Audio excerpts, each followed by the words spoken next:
stream.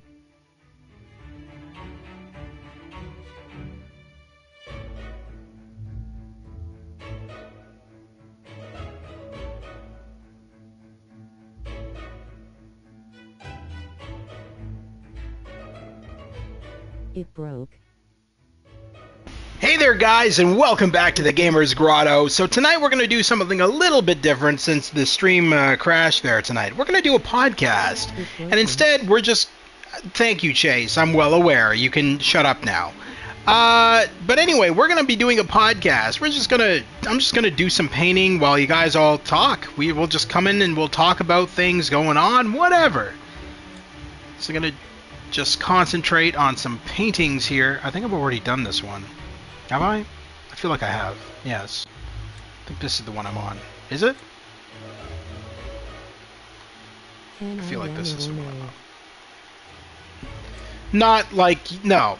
I would prefer if you didn't, because you constantly just yammer on about the most nonsensical nonsense. And it does kind of get annoying. A lot of people... If I'm being honest, a lot of people find you very annoying in Stu's Discord. Yeah. Hey, the vowel is Hedwig.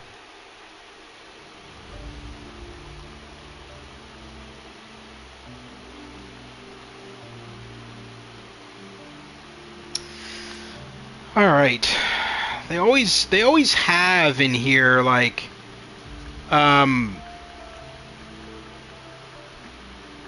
such hard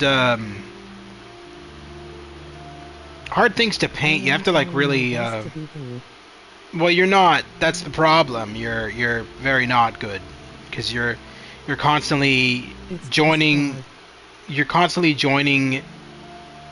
people's live streams and then monopolizing the stream by just yeah, kind of like talking over you. I noticed that you kind of make everything your own thing, and it gets really annoying, especially for a lot of us who aren't tuning in to see Stu's are tuning in to see Stu's game reviews and not Chase's podcast or Chase's life story or whatever. And you do that on Stu's stream, and you also do it on mine. And it's really annoying because it's unfair to all of the other viewers who are not tuning in to listen to Chase talk for 3.5 hours about Cyberpunk. Like, nobody wants to hear that.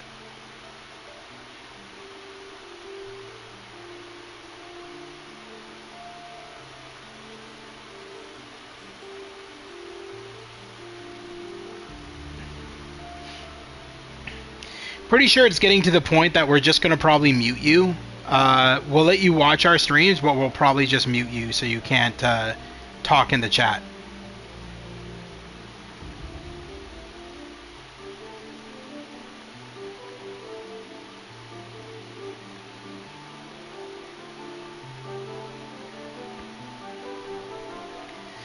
But anyway, yeah, so, Nice owl. So it seems like, from what I've heard, Grand Theft Auto 6 is going to be quite big. And I don't mean install size, I mean length. I think they were saying it's going to be around 200 and something hours long. That's crazy. I mean, that's kind of... It reminds me of like the length of Red Dead Redemption 2, which was fairly long itself. So that to me is interesting. That's where we're going to be going with that. It's definitely interesting.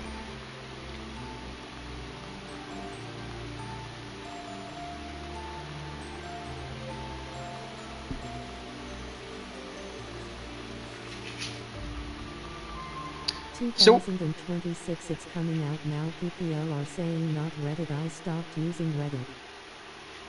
2026 is when it's coming out. That's always been the date. 2026 is it's coming out May. It's coming out in May of 2026. That's all I really know. May. It's something like that, May 26th or May 28th or something like that. Almost June, basically. But that's, again, I don't know. That could get delayed again, so it could actually theoretically be later than that, but I doubt it. I think the biggest game I'm looking forward to this month is probably going to be Metal Gear Solid Remake. Metal Gear Solid was a game I... Is this the Flowers of Robert Maple for? I have to play GTA 5. You have to play GTA 5? You've never played GTA 5 before? That's crazy.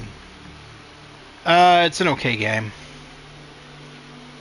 I wasn't a big fan. This is a game called Pixel Paint, Stu, on PS5.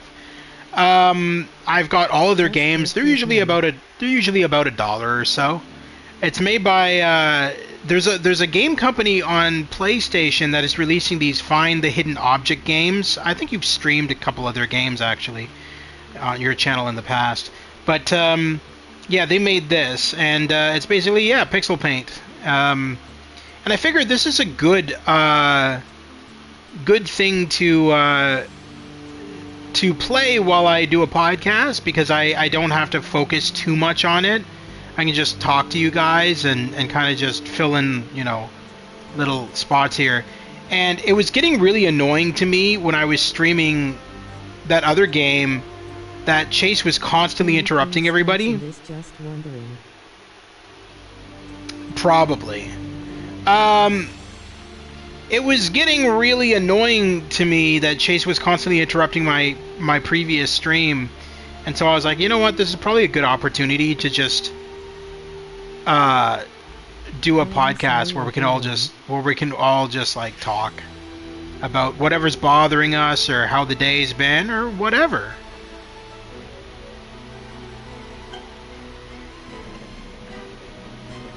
But yeah,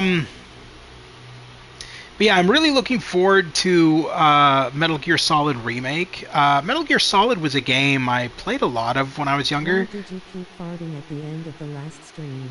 Yes, very funny, Stu. That's very funny. Oh, that was legit the longest fart let me tell you something. Stu's a funny guy. Oh. Yeah, nah. I don't think so, buddy. I don't know what's going on with Not for Broadcast. That's never happened before. I've played it plenty of times and I've never had it crash.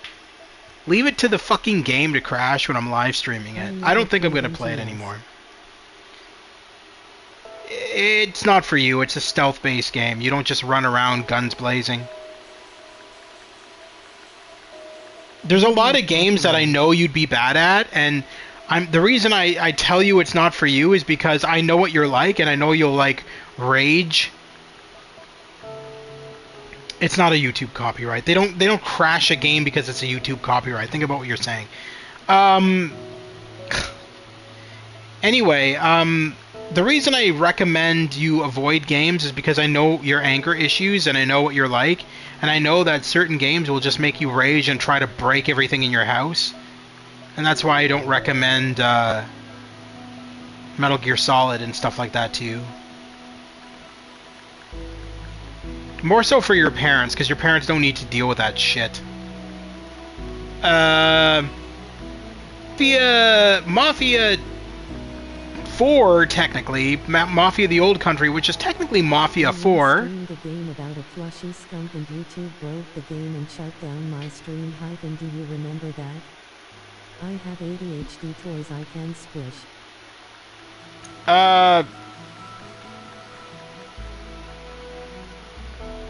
I do not remember that, Stu. But you know that one game you streamed on your channel before? The one that was like with this little girl and there was like a TV involved? It was like a horror, indie horror game? Do you know the one I'm talking about? You streamed it on your channel? Do you remember that one at all?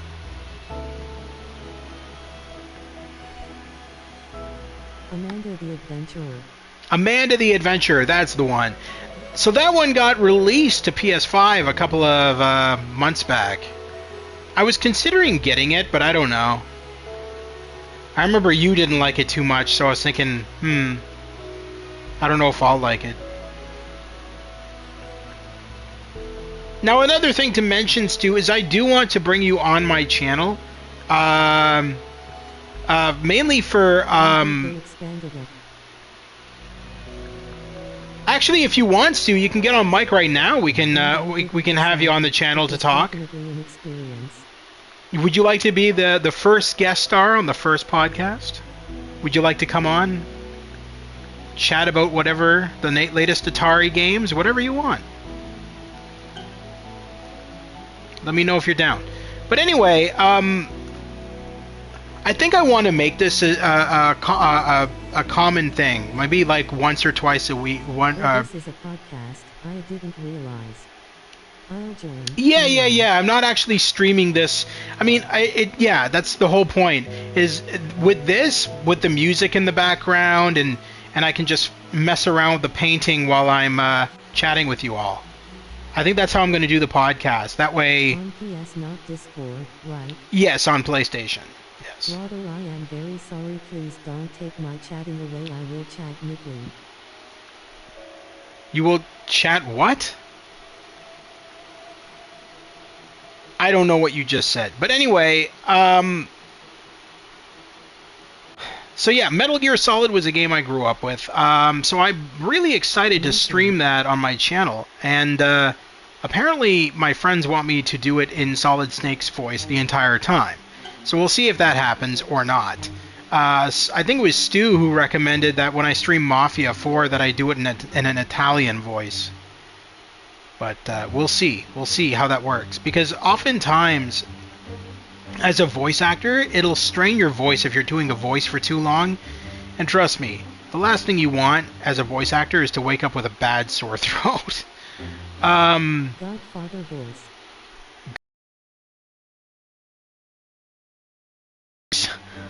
Let me tell you, why don't you mind your own business? This guy and his fucking skunk over here.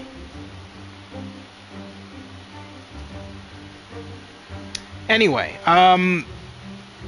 but yeah, so Metal Gear Solid will be coming out, I think it's like the end of the month. I think it's like Metal Gear Solid 3, Metal Gear Solid 3 Remake. I think it's coming out like on the 28th or something like that. And then Mafia, The Old Country comes out technically, Thursday, technically Friday at 12 in the morning, but I will not be streaming it at 12 in the morning, that's for sure. So I'll probably stream it sometime on Friday. And I know I've never really streamed the other Mafia games on this channel, but I do have every single Mafia game. I'm a fan of the franchise for sure. NHL 26 gets trailer. But yeah. So Mafia 4, The Old Country, takes place in it takes place in Sicily in the 1920s, I believe. Invite me to your party. Yeah, I'm doing that right now, buddy. I see you. I see you, man. Wait, this is with the Discord. It's your party, but I'll still cry if I want to. It's my party, but you'll still cry. Smart ass. But yeah, no, it's just going to be me and my co-host, too. I think I'm going to bring him on as a regular co-host on the podcast. Because he always has interesting things to say. Whether it's about the latest Atari games or whatever.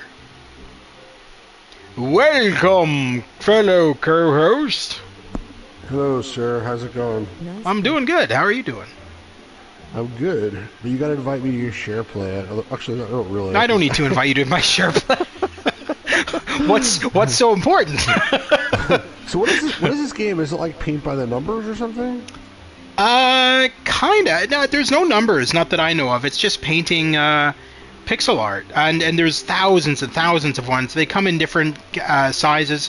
So we're doing I think this is medium colors right now, or medium paintings.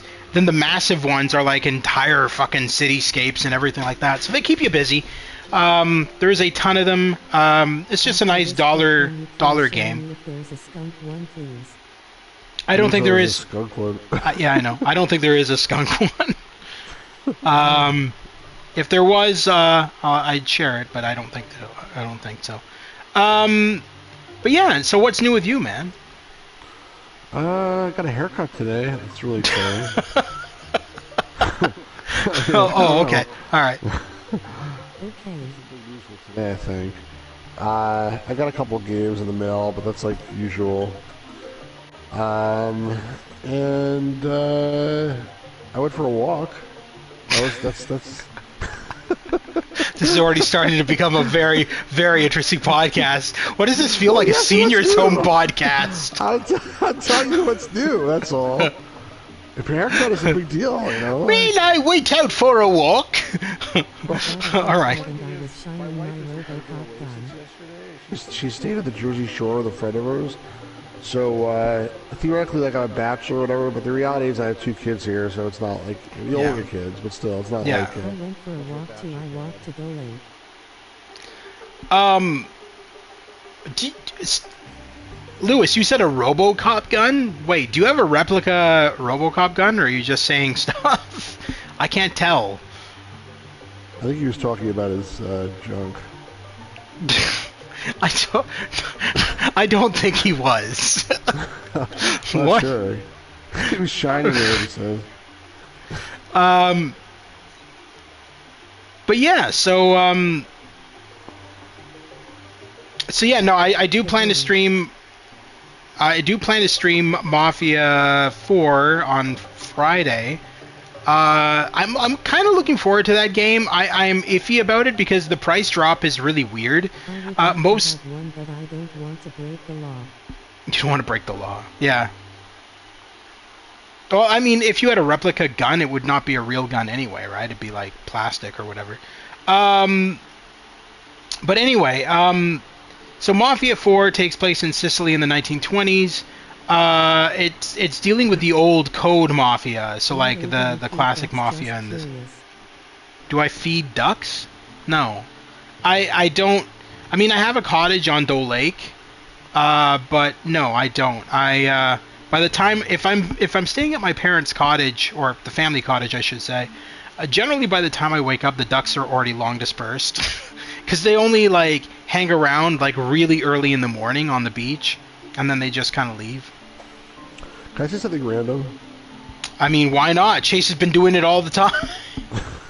That's true. When I was a kid, I saw this cartoon that was the Fantastic Four, and with Herbie the robot. Did you ever see that shit? I've heard of the Fantastic Four cartoon, but I've never seen it. Have you heard of Herbie the robot? Not that it matters for the story, but no. Like they didn't have the Human Torch in the cartoon. It was like Mr. Fantastic, the Invisible Girl, the Thing, and then they had Herbie the robot. I don't know why. Maybe there's some licensing issue. I am going to work on my hot wall. There was an episode where they fought Magneto, who's usually an X-Men villain. Yes. But in this one, he was a Fantastic Four villain.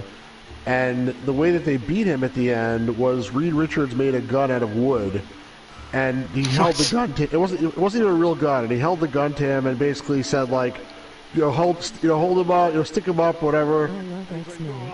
I'll just use my magnetic powers on their gun, and then he's like, it doesn't work, what's going on? And then he's like, wow, Magneto, we've taken away your powers. And then he's like, what? Terrible. Oh my god. And they like put him in like cuffs and they take him away. And then they're like, I don't understand. How did you take away my powers? And then they're like, actually we tricked you. It was a wooden gun all along. And then at the end he's like being taken away and he's like, they tricked me with a wooden gun. I remember the voice like pretty clearly. Where did the voice acting? I don't know, but like when you're talking about these fake guns for like RoboCop or whatever, that's what made me think of is like this wooden gun they use to trick Magneto. I don't understand why right after that he'd just break out and kill everybody. I think like once he was defeated, it was like, all right, you got me. But I have photos of duckies. Anyway, that's my contribution to this discussion. That's interesting. Sorry. No, you're good. Now the only shows I ever watched, and was the X-Men cartoon series, obviously. So that series was actually very Canadian. A lot of the voice cast were all Canadian actors out of Toronto. And as an example, I don't know what it's called in America. I think it's called something else. But in Canada, it's a Canadian series called Road to Avonlea. And it was from the 90s. And there was an actor on it. I can't remember his name, but he played the character Alec. In Alec, what was their? I can't even remember their last name. But anyway, he was a lead character. He was the father figure on Road to Avonlea. He was the voice of Professor Charles Xavier in the X-Men cartoon series. Oh, interesting. Yeah. You know what I didn't know? I just found out like the other day. Do you know? Tell me next time to join the podcast. I could bring video games, news, and nachos. Being good now, Grotto. I need to figure out, Lewis, how to get Discord to work on fucking ignoring me. on PlayStation. No, sorry, I'm just responding to. I know, I'm just kidding. I'm kidding. But yeah, I would love to have you on, actually, Lewis. I would definitely love to have you on. We need to figure out how to. Because I know Discord is available on PlayStation. I just need to figure out how we can.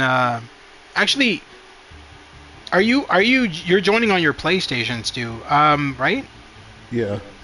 Obviously. I wonder if there's a way to. We should try that maybe on the next podcast or whatever. But we should try to do it. There's got to be. Discord app, click on connection. That's what he said. You need to link Discord and click on connection. How do you know that, Chase? I was about to say that would be the first useful comment he's made. Yeah, right. The entire time he says nothing, and then he finally says something of importance. All right, that's interesting. So did you? Well, thank you for letting me know. Were you a Deep Space Nine? Are you a Deep Space Nine fan or just Next Generation? Am I a Deep Space? So I have the Deep Space Nine box set, but I haven't watched all of it. I don't mind it. I mean, the stuff that I did watch, I think I watched up to like the second season, and then I just kind of like got distracted. God, you watched like all the shitty ones basically.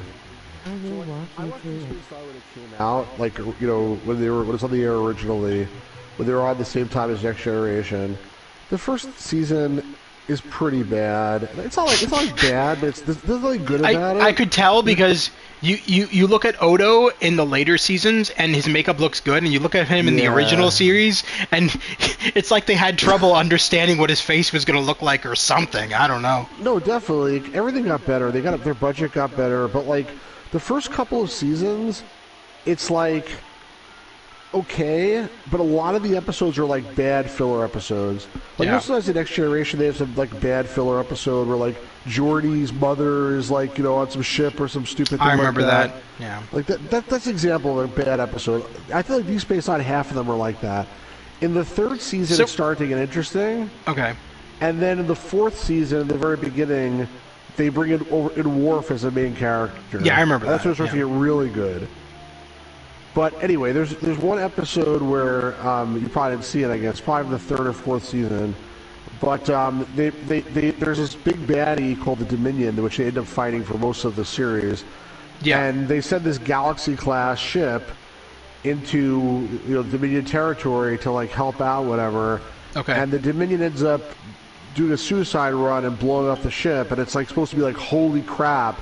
They blew up a Galaxy-class ship. So if you watch like Next Generation, like that's like the ship. So like it's like, oh my god, they took out like one of those ships, like the Enterprise. That's why they did it basically. But the guy who played the captain of this Galaxy-class ship was this old guy with like with white hair, and they made him look like really like sort of arrogant, sort of like that. So when he gets killed, it's like partially because like he was a little bit arrogant. Okay. Anyway, make a long story short, I just found out yesterday that dude was played by what's his name? Alan Oppenheimer. Okay. Yep. I know who Alan Oppenheimer is. Yes, he was also one of the creators, I believe, of Master of the Universe as well. Oh, was he? Yeah, he was one of the original I had a Masters of the Universe. Yeah, I had a Masters of the Universe DVD box set, and he was talking about how he was like one of the head script writers for the show and all that kind of shit. Yeah. Well, I just thought it was crazy because like this character this actor you don't know, like I didn't know him because I never saw him in anything. Like I just heard him in animation. Well, he's not really much of an actor. That's why. Right. I never didn't know what he looked like or anything. It's like just it was really weird to find that out. And then like there's like I was looking at one of the videos where like they showed like a clip of him being killed, and then like people were writing in the comments like "I'll get you, He-Man" and like stuff like that. It was pretty funny. I never remember what his voice was. I haven't seen that show in a long time, but anyway. Skeletor, pretty close. Yeah, it was something like that. I'll get you, He-Man. Yeah, that's pretty good. Yeah. You know what I found funny bringing that up is if you ever watch the 60s Spider-Man cartoon series, that series had such a bad budget that all of the villains in that series were voiced by the same actor. And this actor would never change his voice. So like Doc Ock sounded the exact same as like every other villain. Like it was crazy. And yeah, so I was like, and that's how they talked. They talked exactly like Skeletor, basically. They were like, "I'm going to get you, Spider-Man," and I'm like, okay, whatever, man. Why do they all sound like weirdos? You know, that show is dumb. But did you ever see the Spider-Man that was in the Electric Company? What? No. You ever heard of the Electric Company? No, I don't even know what you're talking about. Electric Company was a TV show that was on public broadcasting in the U.S. at least. Basically, like, so there was Sesame Street, and there was Mr. Rogers, and then there was the Electric Company, like for a few years anyway, in the early 80s.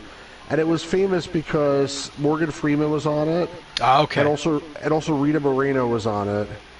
And one of the things they did on it was like sort of a sketch show but aimed at like a little bit older kids. And one of the things they did on that show was they had Spider-Man live action segments. It was like the Spidey something or other, and they were so stupid and so bad. We used to watch the show. I used to watch the show as a kid basically for the Spider-Man segments, but it was like ridiculous. If you had a chance, you should look it up like at some point on YouTube. It was like live action or was it cartoon? I think it was live action, if I remember correctly. I remember like and Spider-Man never spoke like because he didn't have a mouth, you know, because wearing his mask has no mouth. So like they would put like thought bubbles up coming from his head, and sometimes you'd hear him speak like in his thoughts or something.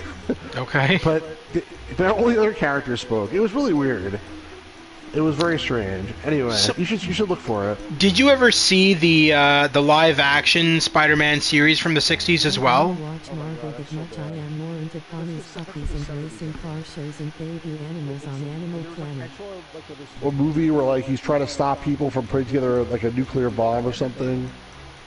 Yeah, so I have the first episode. I couldn't find the entire series, but I have the first episode of that series, the 60s Spider-Man live action series. And yeah, no, the acting was terrible, and I didn't understand. He has no the character who plays Spider-Man has no personality whatsoever. Right, exactly. It was like and nothing like. He's not Spider-Man. He's like Peter Parker, like 90% of the time. And then the special effects, of course. I mean, given again that it's the 60s, but the special effects were worse than like Batman, Adam West Batman, in my opinion. I think because it was the 70s. At least in Adam West Batman, you actually felt like he was climbing up the side of the building and stuff like that.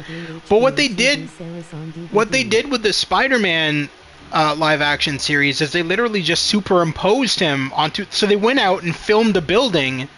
And then they brought it back to the studio and said, you know what would look good if we superimpose Spider-Man on that building? Like, what?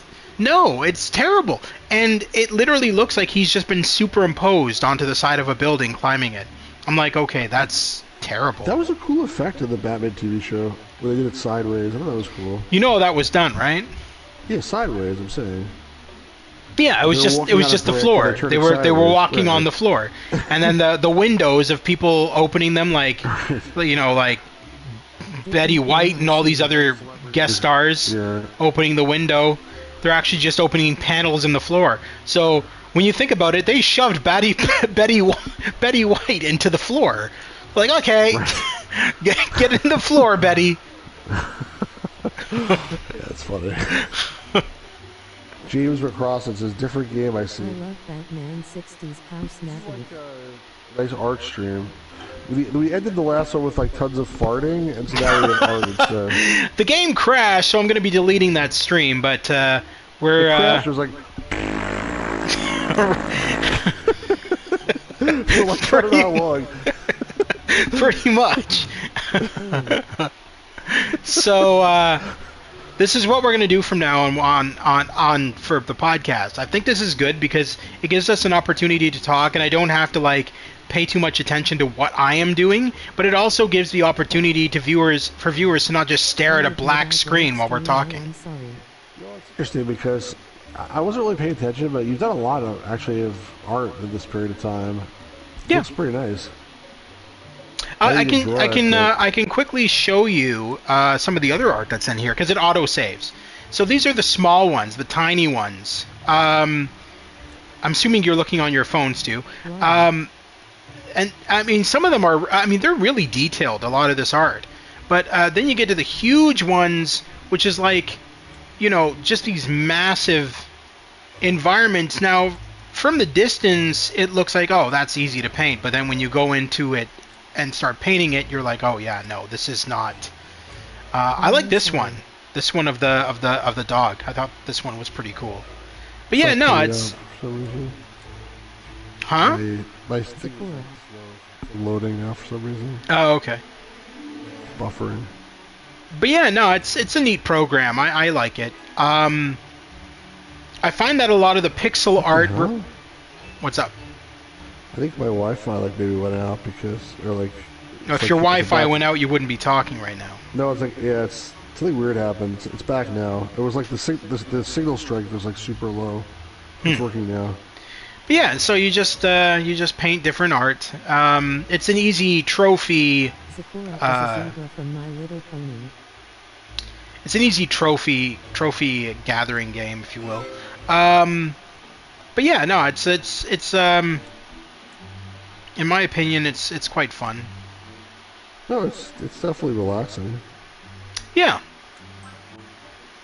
And I was always thinking all along, well, what am I gonna, if I do a podcast, what am I gonna put on? Because I know that with Olav, he does like this entire interface. I'm not good at creating interfaces and stuff like that, and I'm gonna be streaming via PlayStation, so I need something for the viewers to watch instead of just staring at a black screen. And I thought, you know what, this would be perfect because it allows me to, I don't have to concentrate too much, and I can still take part in the conversations and everything while I'm doing this. And it allows the viewers to not just stare at a black screen the entire time. Yeah, no, I agree. It's pretty cool. Mm-hmm. So check marks means that you used the color already once before? That's what that means? The check marks means that there's no more of those colors on the screen, so it checks it off to let you know that you don't have to focus on those anymore. Oh, so wait a second. It does tell you what colors to put where? How do you know? So it has two modes. It'll highlight squares on the map when it's something that has to go down. Let me see if I can find one here as an example. Let me see if one of these highlights the trees. Oh my god, this one has a lot of colors. See, there we go. You see? I just highlighted this area, yellow. And I just... Now the other thing to note is you can actually, if you don't like the colors, after you finish the program, or after you finish the painting, it gives you the option to edit the painting. And when you finish the painting, it gives you the option to edit the painting. And what that means is you can actually go back into the painting and delete all of the colors that they auto-assigned to the painting and just paint them in your own colors. So I thought that was really nice features to this. I mean, for $1 game, it's really good. It's a good time waster. I have a lot of Don't delete. Go ahead. Huh? How many pictures are there? I've never really counted. There's, I want to say at least 100. Wow. It's like a penny a picture. Basically. You do indeed. But yeah, no, it's relaxing, and I've often, when I'm in my PlayStation parties with my friends, I often share my screen, and they've actually watched me paint on this and stuff a few times. Last night we. Sorry, go ahead. Go ahead. I was like, do they have like a Paw Patrol DLC? Do I have a Paw Patrol DLC? What are you talking about? Does this game have a Paw Patrol DLC with Paw Patrol characters so we can like make Chase happy? No. Well, too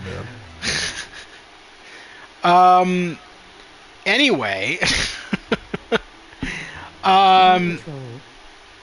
But yeah, so the other night, as a matter of fact, I put on the Family Feud game on my PlayStation, and I shared my screen with all my friends, and we just kind of played Family Feud for a couple of hours.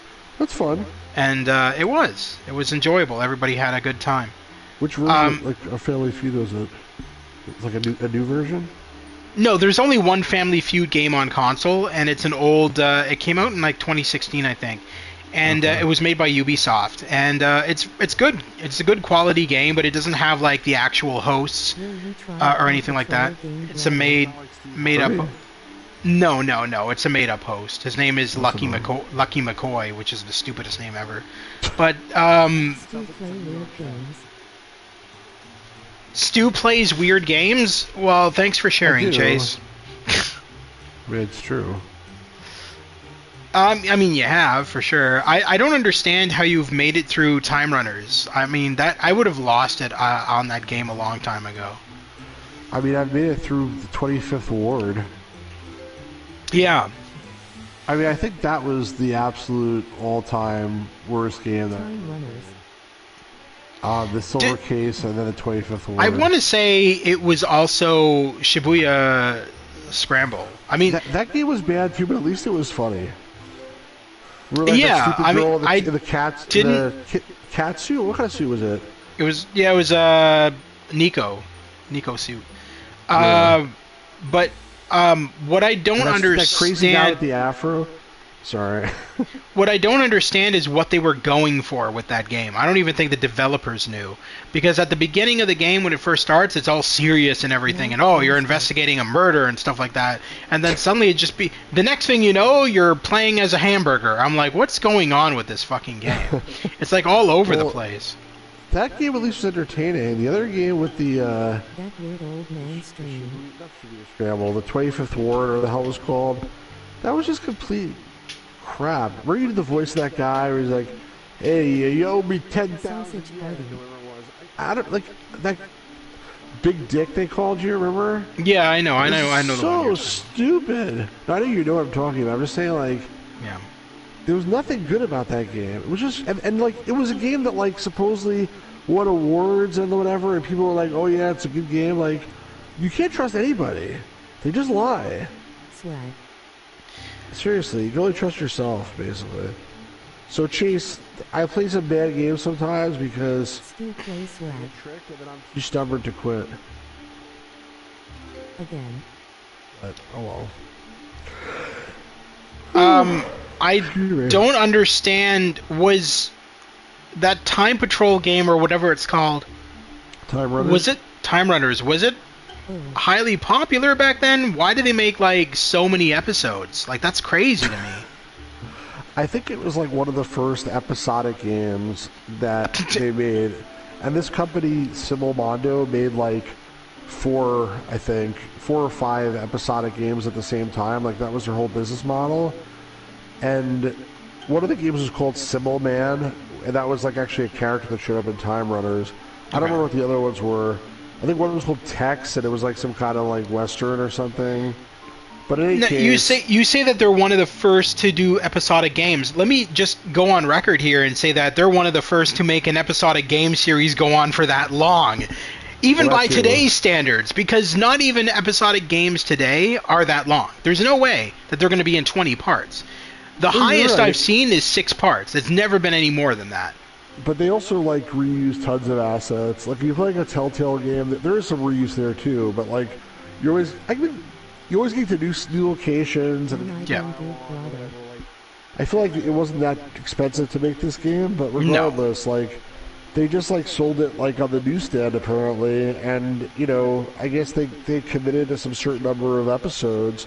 Yeah. And presumably people must have bought it, otherwise they would have canceled it sooner. But I don't know. NC story mode. I don't know. I watched a couple of episodes and I'm like, yeah, I don't know. It just feels like the same stuff you're doing over and over and over. So I don't. It pretty much is. Yeah, it's just weird to me.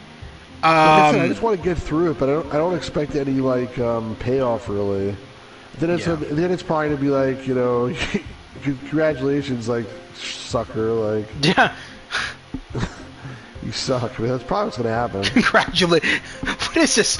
Michelangelo insulting you? Congratulations, dude, you suck. Like, okay.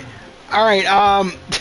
But anyway, I don't know. Like, I mean, I have a lot of the Telltale games. I've never really streamed many of them, but I got like Game of Thrones. I've got Minecraft Story Mode. I've got all those. And at least with those, the episodic format, like you said, yeah, it kept you interested. I mean, even the new Life is Strange. God, I've never really streamed the Life is Strange games on my channel. I really want to, but I feel like it'll take up a lot of my time because if I'm streaming like one episode a night or whatever, so I want to wait on that just because there's so many new titles coming out this month that I want to stream. But like I feel Life bad is sometimes because people like request stuff on my channel, and I usually don't listen to them. I say like I'll do it eventually, but like I'm not like I don't take requests.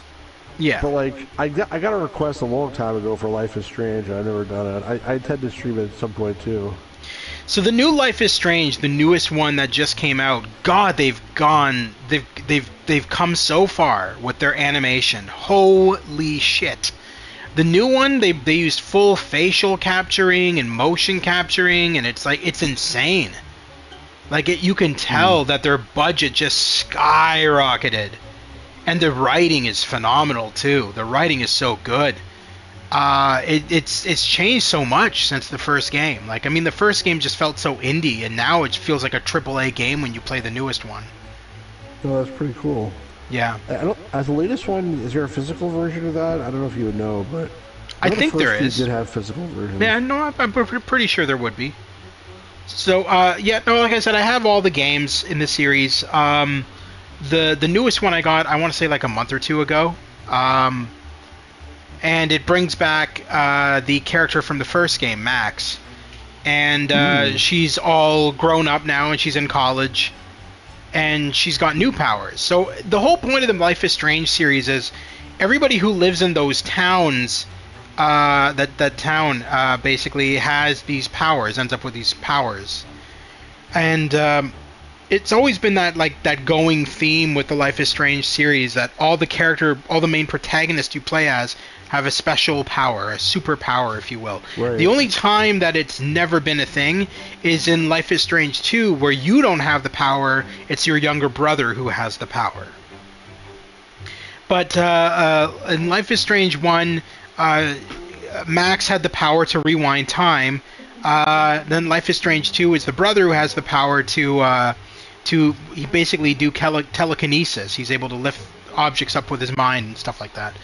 And then Life is Strange True Colors, you have the power to read people's mind and read what they're saying, like kind of peer into their head and kind of like hear what they're thinking, basically. And then the newest one, the new Life is Strange with Max, she doesn't have the rewind power. Instead, she has the power to travel back and forth in time. You ever see Super Y? What? Is that a show? Yeah. Never heard Super of it. Y. I never mind that. It's not worth it. Was it bad? I'm It's a beginning kid to. show. Okay. It was a kid show. It was like Super Y was the main character with the power Okay. to read, Okay. and then there was Super U with the power to I help. like this program. Is like paint on the new era. You like the program? Yeah, it's called Pixel I Paint. watched it. It's really relaxing. The music keeps on looping though, so that's the only thing I have to complain about it. Is that the music kind of just Then loops caught over the and over. trailer. Chase watched Super Y. But these guys made a lot of games that I have, and they're usually only $1 a game or $2 or sometimes. I think the most I paid for one of their games was $15, but they're not overly expensive. They do one where it's a find the hidden object game, and it's all in Canada, and so it visits all these locations all over Canada, and you have That's to cool. like solve puzzles and find hidden objects and things like that. I do intend to stream it on my channel at one point, but if you guys remember last Christmas, I streamed one by them where it was Christmas themed and you had to like find hidden objects and things like that, and that's also made by this company as well. I got a couple of Canadian games. I got a game called Cross Country Canada, Oh, and then I picked up the Yukon Trail after you mentioned it a while back. the Oregon Sorry to Trail. say The that. Oregon Trail, you mean? No, but you said you played the Yukon Trail also. Oh yeah, no, I've streamed it on my channel. Yeah. Yes, I got that one too now. If you ever want to have me on when you play that, I'll be totally down. I love the Yukon Trail. But you have to do like a Bob and Doug McKenzie voice. Okay. If you want me to do. Rather license screen record. Hi there, eh? Welcome to the Yukon Trail there. Hey, just sit down there. Stu's going to be streaming this here, and grab yourself Tim Hortons coffee there, and a cup of coffee and a donut there. And we're going to be streaming this off, here hoser. game. Take off, you hoser. Yeah. I don't know. No, I definitely will stream it at some point. Yeah, I'm Fine, down. you know. I'm totally down. Totally down to be a part of that. I've actually, when I streamed the Yukon Trail, I actually struck it rich, and it was so funny because like I was like, all throughout the stream, I'm like, I'm probably not gonna get much money. I'm like putting myself down all the time, and I'm going like, I'm not gonna get anything. I'm not gonna get anything. But whatever, we're streaming the game, and then I get to the ending of the game. And where I dug for gold, I ended up with like billions of dollars, and so I'm Wow. like, holy shit! That was pretty funny. I didn't even know it was about digging for gold. I never Yes. heard of it Once you- until you mentioned. I think I heard of it, but I had no idea what it was. I never Once looked you into it. get to the Yukon, you have to dig for gold, and then depending on where you click, you can either strike it rich or you can end up poor as hell. So it's very much a pixel hunt at the ending of the game. It just so happened that the location I picked was the location that had like all the gold. And Is it so like randomized? I don't think so. I'm not sure. I don't believe so. I mean, the whole experience was like getting to the Yukon. It's the exact same as the Oregon Trail, where the whole experience was getting to the Oregon, right? And I mean, the Yukon Trail was the same way. You had to get your team together. There was always trials and tribulations as you were getting to the location. It plays the same way. The difference is that once you arrive in the Oregon Trail, it's like, well, congratulations, you're at the Oregon. You won. The end. Bye bye. And It's like President, the Yukon Trail, something- the Yukon Trail didn't do You that. should land in Oregon or something. Yeah. And the Yukon Trail never did that. The Yukon Trail continued once you arrived at the Yukon by saying, well, okay. now it's time to dig for gold and see if you strike it rich. Did you ever play Gold Rush, the Sierra game? Yes, I never beat it. I have it. I have it in my collection, but I never got very far in it. I liked it. I thought it was unique, different. I'm I never really got surprised. around to playing it. I played it for like maybe 5 Water minutes. once hour.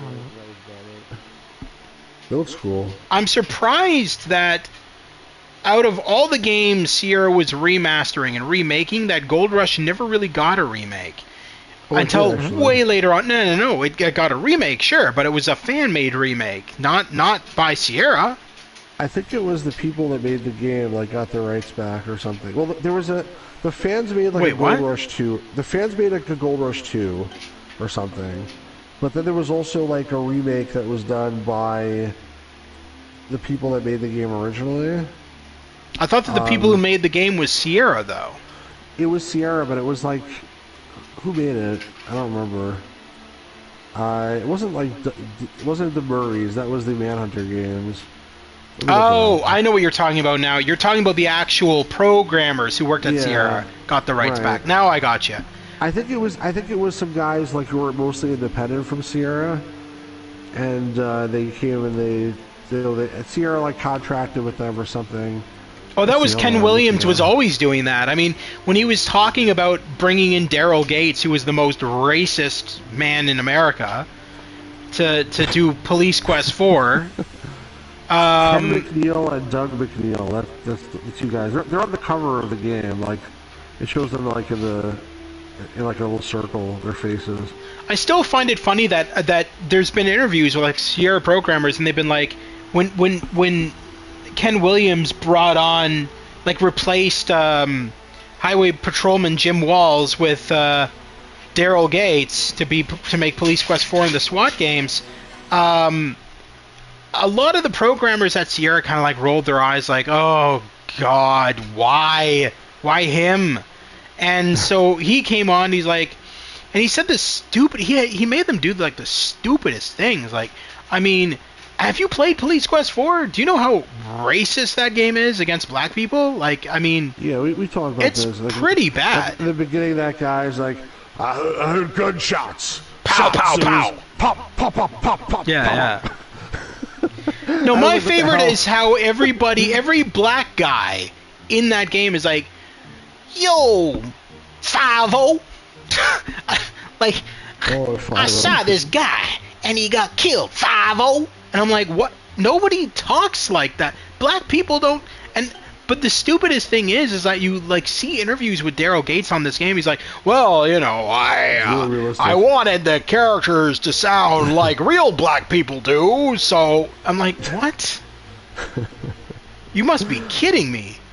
And then he even shoved himself into the game. Like, nowhere in the Police Quest games up until that point did the developer of the game decide, well, I want to make cameos in the game. Not until Daryl Gates, who decides to put cameos in all his games. He was cameoed, but like only in the death seat, you know, like when he's standing on his car. Oh, Jim Walls. Yeah, that's true. That's true. With his leg up. Yeah, that's true. I forgot about that. But Daryl Gates is like in the police station, you go in the elevator, and I think it's like the 4th or 5th floor you get off, and it's just Jim Walls standing there right in front of the elevator. It's like a still animation of him, and then he just turns his head towards the elevator, which you're still on, as the doors open. He goes, congratulations, Carrie, you're doing a good job out there. Keep up the good work. And that's it. And I'm like, really? What? When that happened, I probably didn't. It was Daryl Gates you're saying, right? Not Jim Walls. No, it was Daryl Gates. Right. Daryl Gates. Yeah. So Daryl Gates, for those of you who don't know, was the LAPD. Was at the time when he was involved with Sierra, he was retired, but he was the LAPD police chief during the Los Angeles Watts riots, and a lot of people feel like he was the reason for a lot of the deaths of a lot of people at the hands of police officers. There's a lot of he wasn't a good police chief. Basically, he was heavily racist against black people, and he was the founder of the SWAT, Special Weapons and Tactics team of the Los Angeles Police Department. He founded SWAT, and he founded it. So originally, he was going to name it. So there's two people who founded SWAT. I can't remember the other guy's name, but Daryl Gates came up with the term, well, it's going to be called the Special Weapons Attack Teams. And the other guy was like, but that way, yes. But and then the other guy was like, that's not, no. That's not what we want to imply here. We want to imply that they're saving lives, not just blowing people away. And Daryl's like, I guess. And then they formed it. They named it Special Weapons and Tactics, which honestly makes more sense because SWAT is not about killing people; it's about saving lives. Right. I mean, if Daryl Gates got his way, it would be just them going around shooting at everybody. But a big part of the SWAT team was like they busted into a house or something. So probably that's why they were thinking attack team. I'm guessing. I mean, I don't that's know, but accurate. it was formed because of the Watts riots and all the officers that lost their lives at the hands of black people. But it's like, well, how about covering the fact that the black people lost more lives than the officers did? You never went into that. Well, that was started by like the Rodney King incident, right? Correct. Yeah. And Daryl Gates was just like, I don't know, like I don't know what he was thinking at all, period, 90% of the time, to be honest. And when he was brought on with Sierra, that's when the Police Quest games took a major turn, in my opinion. And then they started doing the SWAT games. Like, I love the first Police Quest SWAT, don't get me wrong. The FMV one, I love that game. That is one of my favorite FMV games. But after that, SWAT just became a generic shooter like Rainbow Six Vegas. Well, how much was he involved in the games after that one? After the first SWAT? He was involved up to Police Quest SWAT 4, I believe, or really? or SWAT 4. Yeah. I mean, I think the quality declined as soon as Jim Walls left, because even Police Quest 4, like you said, was not very good. It was, I mean, I played it and I beat it. I really have no recollection of it at all, except for the parts we just talked about, and the fact you had to fill out tons of paperwork. I don't remember anything else about the game, honestly. It wasn't very memorable. You're a detective who is investigating murders in Los Angeles. A serial killer is murdering police officers. You finally find the serial killer, and he is played by a male to female trans dude who you really? end up killing. This at all. Shows how much I remember the game. You end up killing him, which police officers always do, because it's not about saving lives. At least not to Daryl Gates. So you end up killing this dude instead of arresting him, and you get a Medal of Valor for killing this guy. And you don't just kill him by shooting him. No. You get a cigarette lighter and a can of hairspray, and you basically light him on fire with the cigarette lighter and the can of hairspray and watch him burn to death. But why? Because he was going to attack you. Yeah, he was going to attack you with a knife. So, obviously, the correct response from an LAPD officer is to just light the person on fire and not actually, try to tackle them or try to get them arrested. No. Let's just burn him alive. And then at the ending, there's like a whole cutscene with Daryl Gates at like Town Hall giving you the Medal of Honor. He's like, in honor for your courageous duty in murdering that. It's like, I don't remember this at all. What? Honestly. It's terrible. It's absolutely terrible.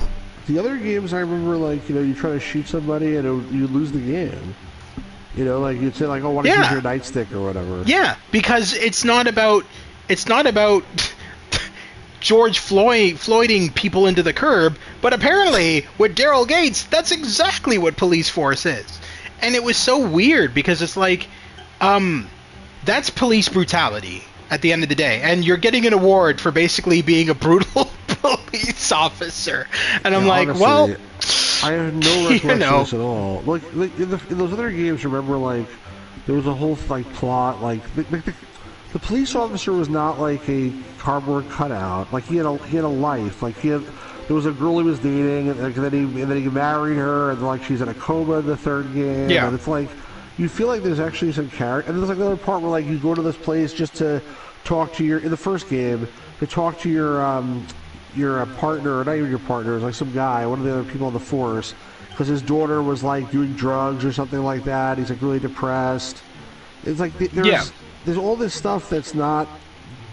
It's not about like killing people and stuff. It's about like creating an atmosphere, creating a world. Well, not just that, but it was about his real experiences. The thing with Jim Walls is he literally had stated in interviews that a lot of what he added into Police Quest was stuff that he encountered with his time with the California Highway Patrol. And so it was very realistic, a lot of the stuff that he put into the game. And then when Daryl Gates came in, it's like, oh no, police officers are all about killing. It's like, what? Okay.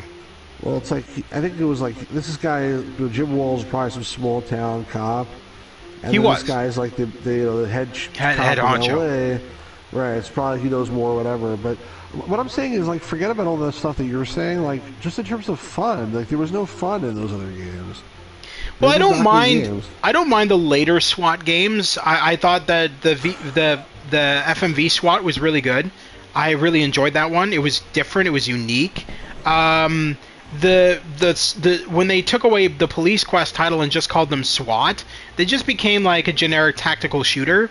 But they did curb, like they did inspire the new SWAT game that I've been playing, Ready or Not. That was heavily influenced and inspired by the SWAT games and Rainbow Six Siege, and or not Rainbow Six Siege, or Rainbow Six Vegas, and honestly, it's a really good game. I mean, it's not just a shooter. It's not a shooter. In Ready or Not, you have to do things by the book. If you're just going around shooting at everybody, you're going to get a really bad ranking, and they'll tell you to replay the mission. You want to get Right. at least an A plus or an S ranking, and in order to do that, you have to arrest everybody. You can't just go in and blow their heads off, because that's not what SWAT does. It's about, having them surrender and arrest them. You don't want to take everybody's lives, and so that's what Ready or Not is. It's very tactical, and you have to use your brain. You can't just go in like Call of Duty and blow everybody away. Otherwise, you're I not saw you gonna. playing it, but was it really like that? That much brains required? It seemed pretty straightforward, but you played it and not me. It's challenging. You have to know where all the suspects, because if you enter a room and a suspect's there and they just shoot at you, it's a one-hit kill. Even on the easiest difficulty, it's you can only take so much damage, even with all your body armor and everything. So it's about knowing where all the suspects are at all times, making sure they don't kill any innocent lives while you're trying to take them down, and taking them down in such a way that they aren't killed, they aren't injured, and that they are put in handcuffs. So it is very challenging. Oh, give me one second. I'll be right back. I get some more soda. I'm tired for some reason. Hang on, I'll be right back. All right.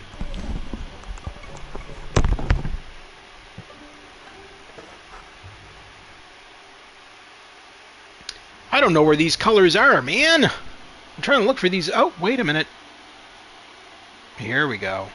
That owl looks like it barely has any colors on it. Very basic owl colors. I figured it was going to be like a brown owl or something. This owl just looks very colorless.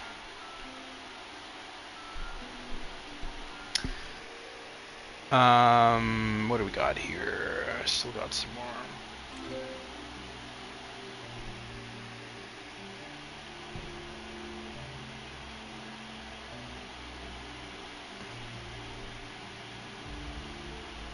Not really seeing any other greens here. Am I missing something? What color is that? That's like a brighter green, so it's probably not going to be on the tree. It's probably something on the grass here.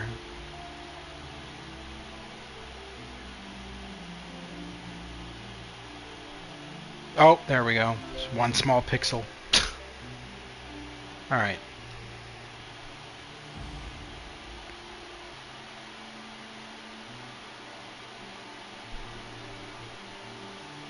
Oh, there it is on the eye.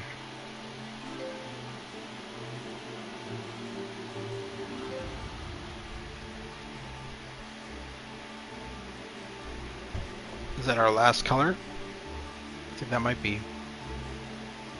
Now we've got a couple more.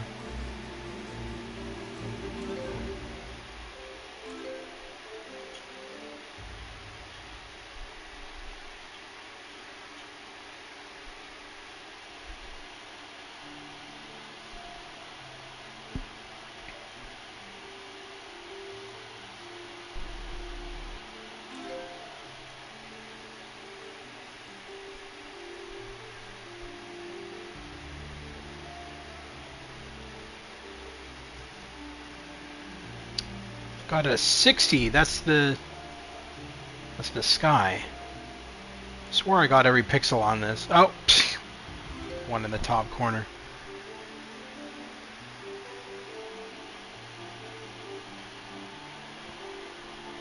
But I do feel like a lot of the pixel art in this feels like almost like old Nintendo graphics. A lot of it. It's very, very much like that. So as you can see, what I talked about earlier is when you finish your painting finally, you have the option here, Edit Art. When we do that, we're able to go in and we are able to wipe the canvas clean, if you will, make the entire image black and white, and then just color it in our own colors if we choose to do so. But we're not going to do that. We're going to do this properly. Oh, this is a little bit smaller of a painting. This one looks like. Possibly. We don't have as many colors this time around.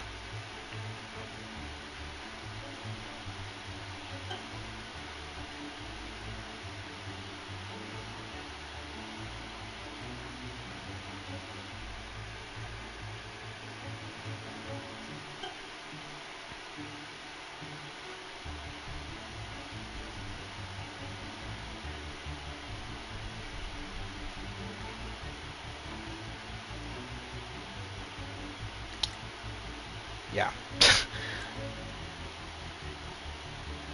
I always love when they add these like really small pixels to color in. And it's like, okay. I can barely see them unless I have my magnifying glass option.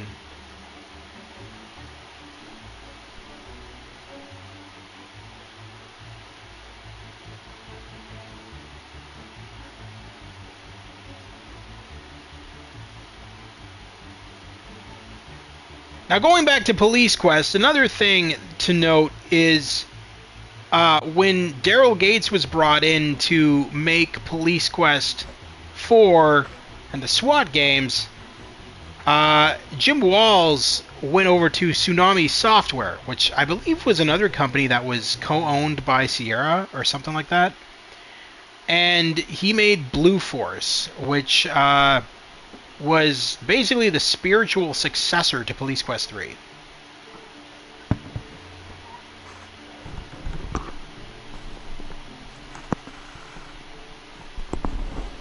Stu, did you ever play Blue Force? Yeah, I did. What'd you think of it? I liked it. Yeah. Yeah, no, and I was just saying to the viewers that Blue Force was the spiritual successor to Police Quest 3, and again, another game by Jim Walls.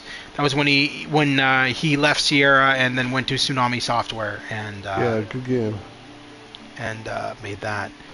A lot of people consider Blue Force the successor to Police Quest 3 and not Police Quest 4. I think I'm probably one of those people. Not officially, obviously, but... And I noticed there's like a lot of cameos in that game too. Roberta Williams was in it. Really? Yes. Yeah, she's one of the... When you go to the jail, she's behind the counter at the jail. You can talk to her. Jim Walls is behind the counter too. And there's her and Jim Walls behind the counter. And then Jim Walls also plays Bradford Green. There's that guy that you have to arrest on the yacht. Do you remember? Like, he's been abusing his wife and stuff like that, his wife and kid. Yeah, it's right near the beginning of the game. His name's Bradford Green, and Jim Walls played him. Your character in the game, like his father was a cop also, he was killed or something like that? It's a generic story. It's like, how many times has that been told in like every single form of cop media? I wanted to become a cop because my father was a cop and he was killed in the line of duty. You played also, right? What you were talking about, the Precinct or whatever. Which, ironically, the Precinct is inspired by Blue Force and Police Quest. The creators of that game literally stated that their inspiration for the Precinct was the Police Quest games. That's funny. Yeah. That game is actually really good. Unfortunately, when I streamed it, we only played so much of it, but the story was really good. And then after you beat the game, you can just... You can still play the game. And and they're adding new stuff to the game all the time. They added recently investigating random serial killers in the game, so you know do your regular patrols, and at some point during your regular patrols, random events will occur, which will be like, oh, you know, this guy got murdered, so you investigate the scene of the crime, and you basically have to find the killer, the serial killer, and you gather evidence and stuff. It's really cool, and I follow them on Discord, the creators of the Precinct, and they're constantly wanting to add new content to the game. The game is highly successful. When you streamed it, did really well. It was pretty short, right? It's not too short. It was a decent length, I'd say. That was the game where it was like raining a ton, right? Huh? That was the game where it was like raining a ton in the game? I don't think so. You know what I'm talking about? In the Precinct? It rained occasionally in the game, but not all the time. No. Yeah, I'm thinking of a different one also. They have mixing two games together. The Precinct is the one that was like top-down, like classic Grand Theft Auto style. Oh, you're right. Okay, I guess I'm thinking of a different. What was the game where it was raining the whole time? They're saying, that was the taxi game. That was the taxi game you were playing. Oh. What was that one called? Taxi Simulator. Taxi Simulator.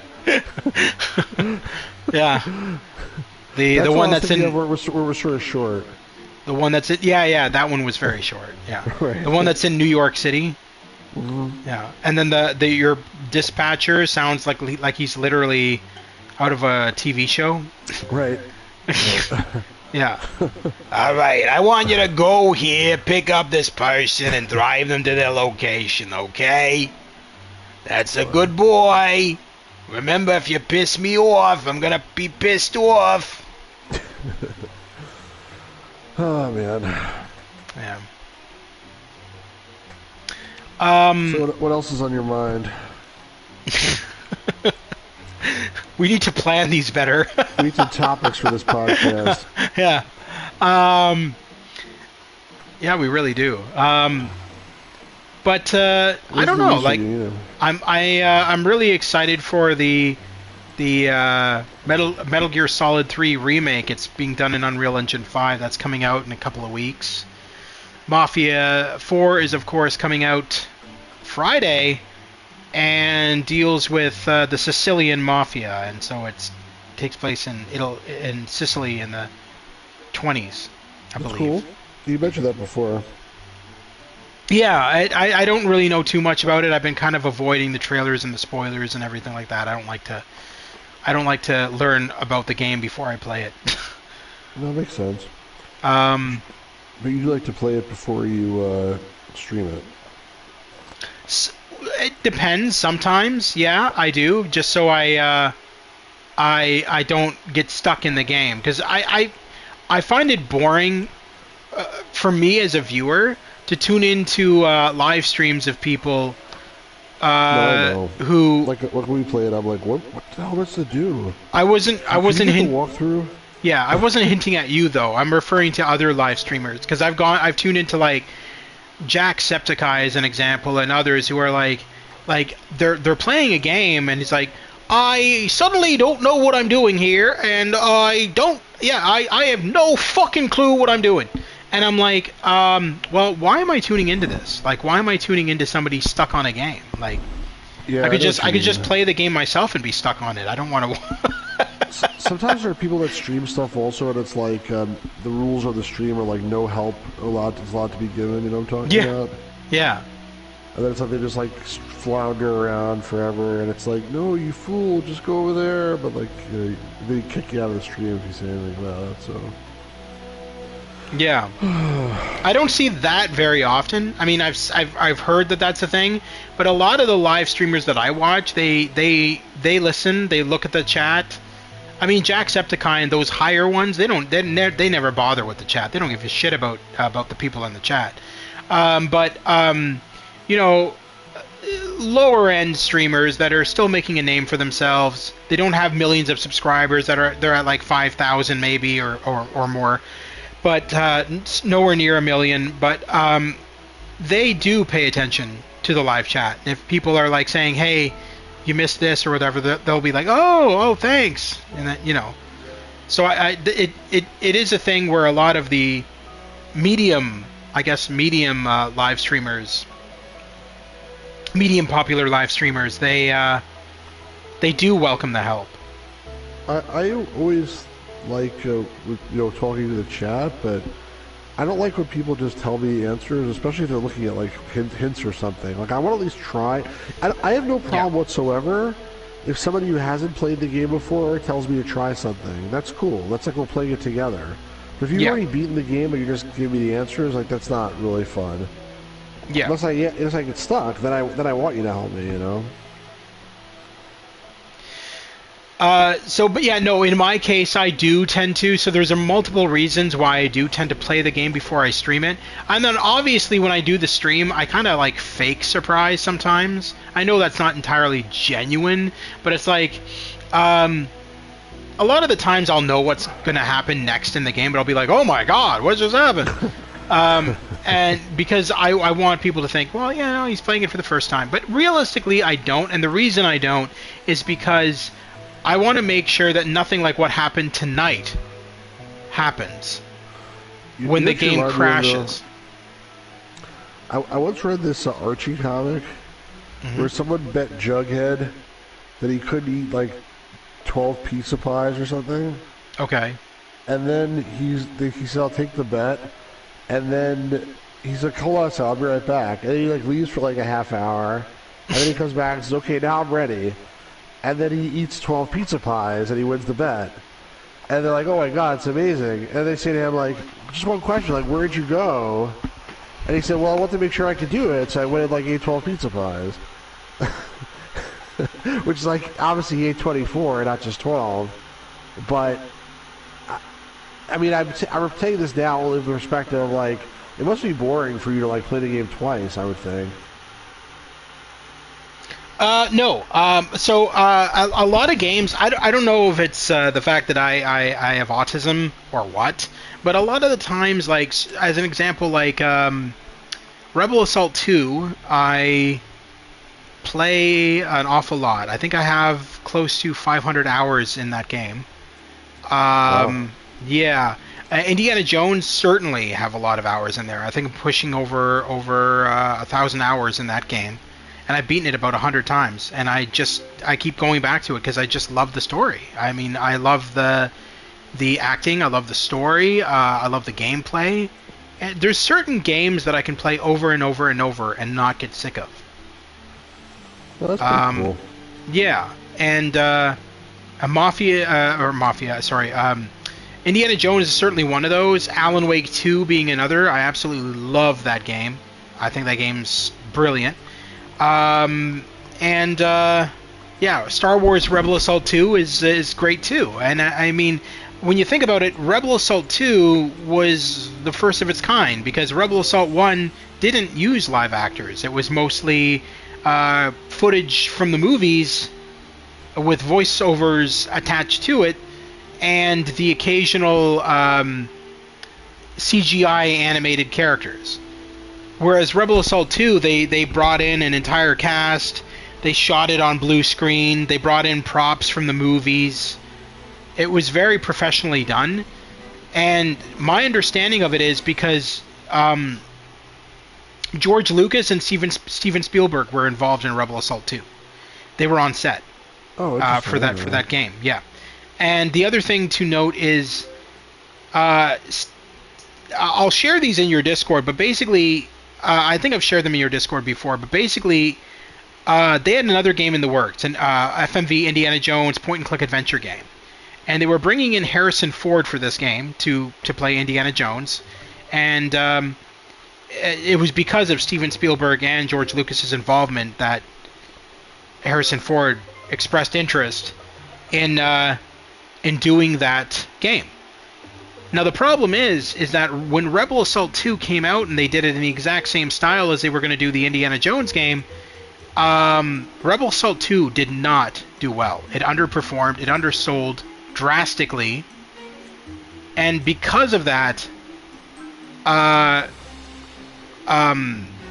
Steven Spielberg and George Lucas decided, well, you know what?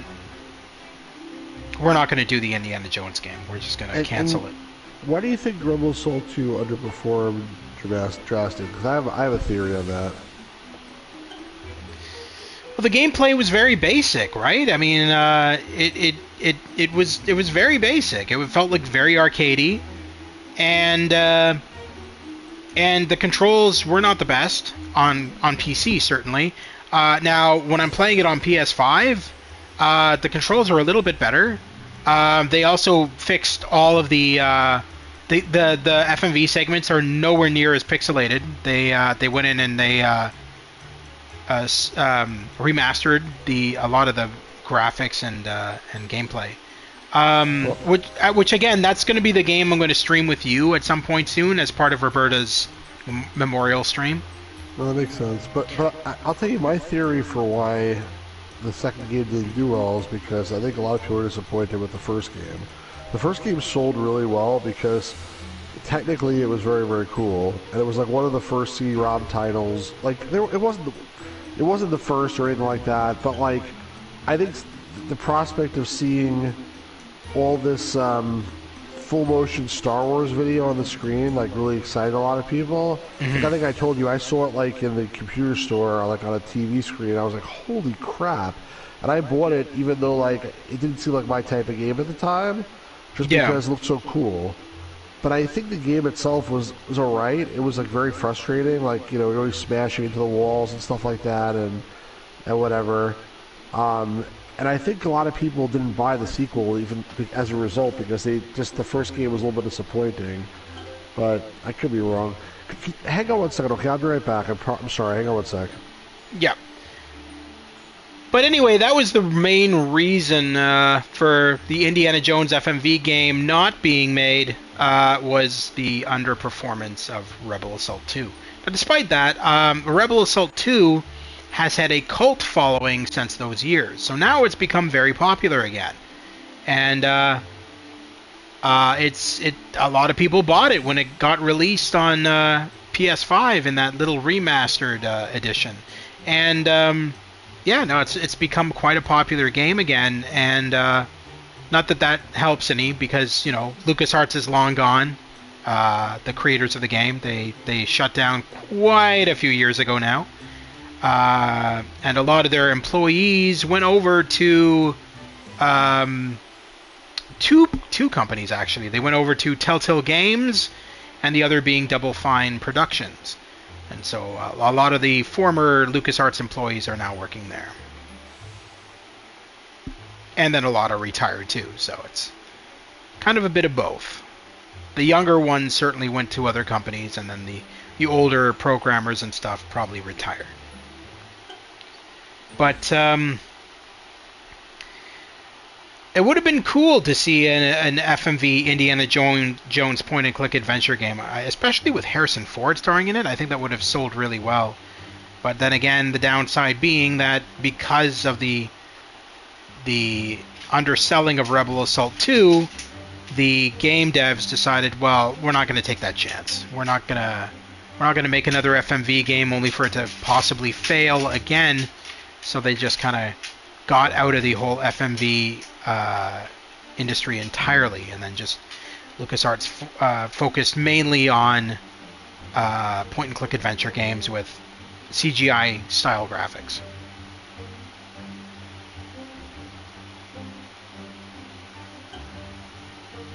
But as for me, I've always liked Rebel Assault 2. I thought the acting is kind of corny, I will say. Especially when compared to the movies, because I mean, they're not bringing in any movie actors. I think the only actor, there was no actor that was in the movies that was in the Rebel Assault 2 game. But a lot of the actors who were in Rebel Assault 2 are still acting in Hollywood to this day.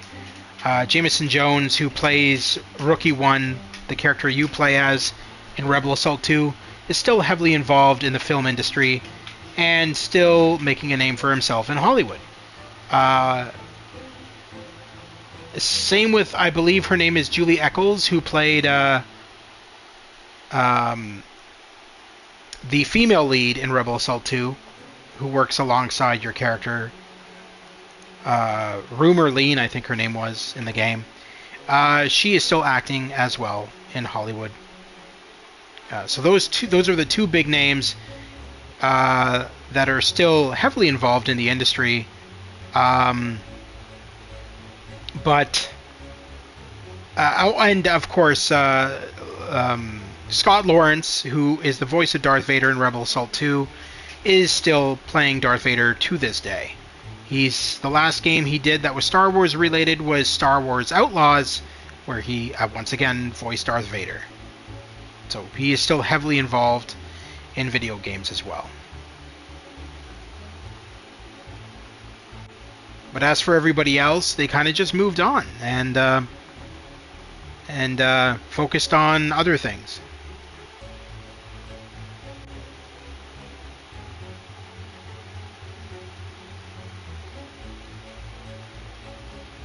Now there is one character in Rebel Assault 2 who is a pilot who gives you missions in a certain location in the game.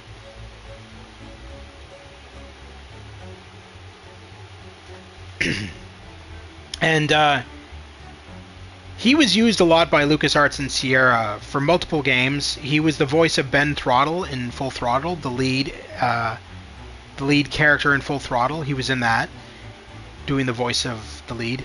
And he was also in the Police Quest SWAT game, the first FMV Police Quest SWAT game, and the first mission, Lucy Long. He plays Lucy Long's husband, who basically tells the player that, yeah, Lucy Long is boarded up in the house with a gun. She thinks that the SWAT officers trying to get into the house are gang members trying to kill her, so she's trying to shoot at them. He's the one who tells you all that information as the husband. And the actor's name, of course, being Roy Conrad, and that's what I recognize him from the most, at least me, is from his time on Police Quest SWAT, Rebel Assault 2, and of course as the voice of Ben Throttle in the Full Throttle point-and-click game.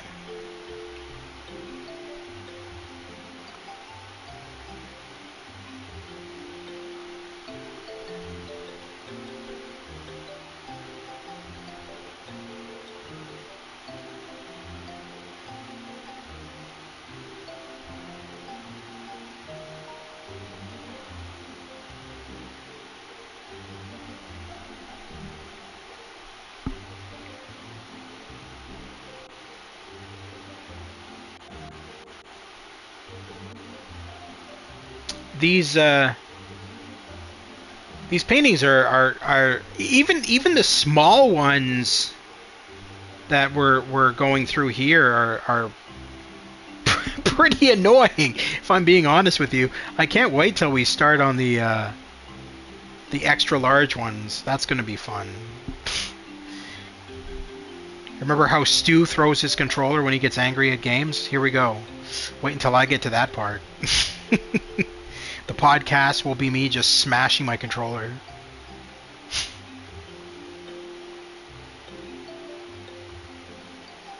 But jokes aside, I'm glad that I thought of doing this with the podcast, because I'm like thinking to myself, well, if I do a podcast while playing a game that has a lot of cutscenes and that you kind of need to pay attention to, that would be pointless. Because, like, why would you do that? I never understood those kind of people who do. Okay. I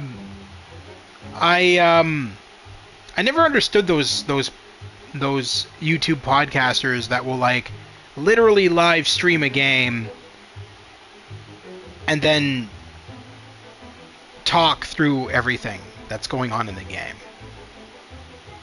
I don't like doing that. As you guys have noticed probably when you've watched some of my other streams, I will always mute my mic during cutscenes, because I want the viewer to be able to hear the cutscenes. I don't want them to hear me talking over top of the cutscenes. Because at the end of the day, the viewer is tuning in for what you're live streaming. They're not really tuning in for you. At least that's my take on it. Because, I mean, sure, there may be some who tune in for the host, but 90% of the time, a lot of viewers are tuning in because they're interested in the game you're playing. Some maybe are interested in what the game is like before they buy it for themselves, and maybe just want to see a little bit of gameplay before they make their decision. And then there's others who just want to tune in and be a part of the experience. But a lot of the times, it's not about tuning in for the host. It's about tuning in to see the game. And that's why I mute my mic during cutscenes, because I want the viewers to be able to understand what's going on in the game and be able to hear the cutscenes, and not my voice over top of the cutscenes. So that's why this specifically, this program is perfect for a podcast, because there is no cutscenes. You're just watching me paint something. Admittedly, very boring, probably, but it works. I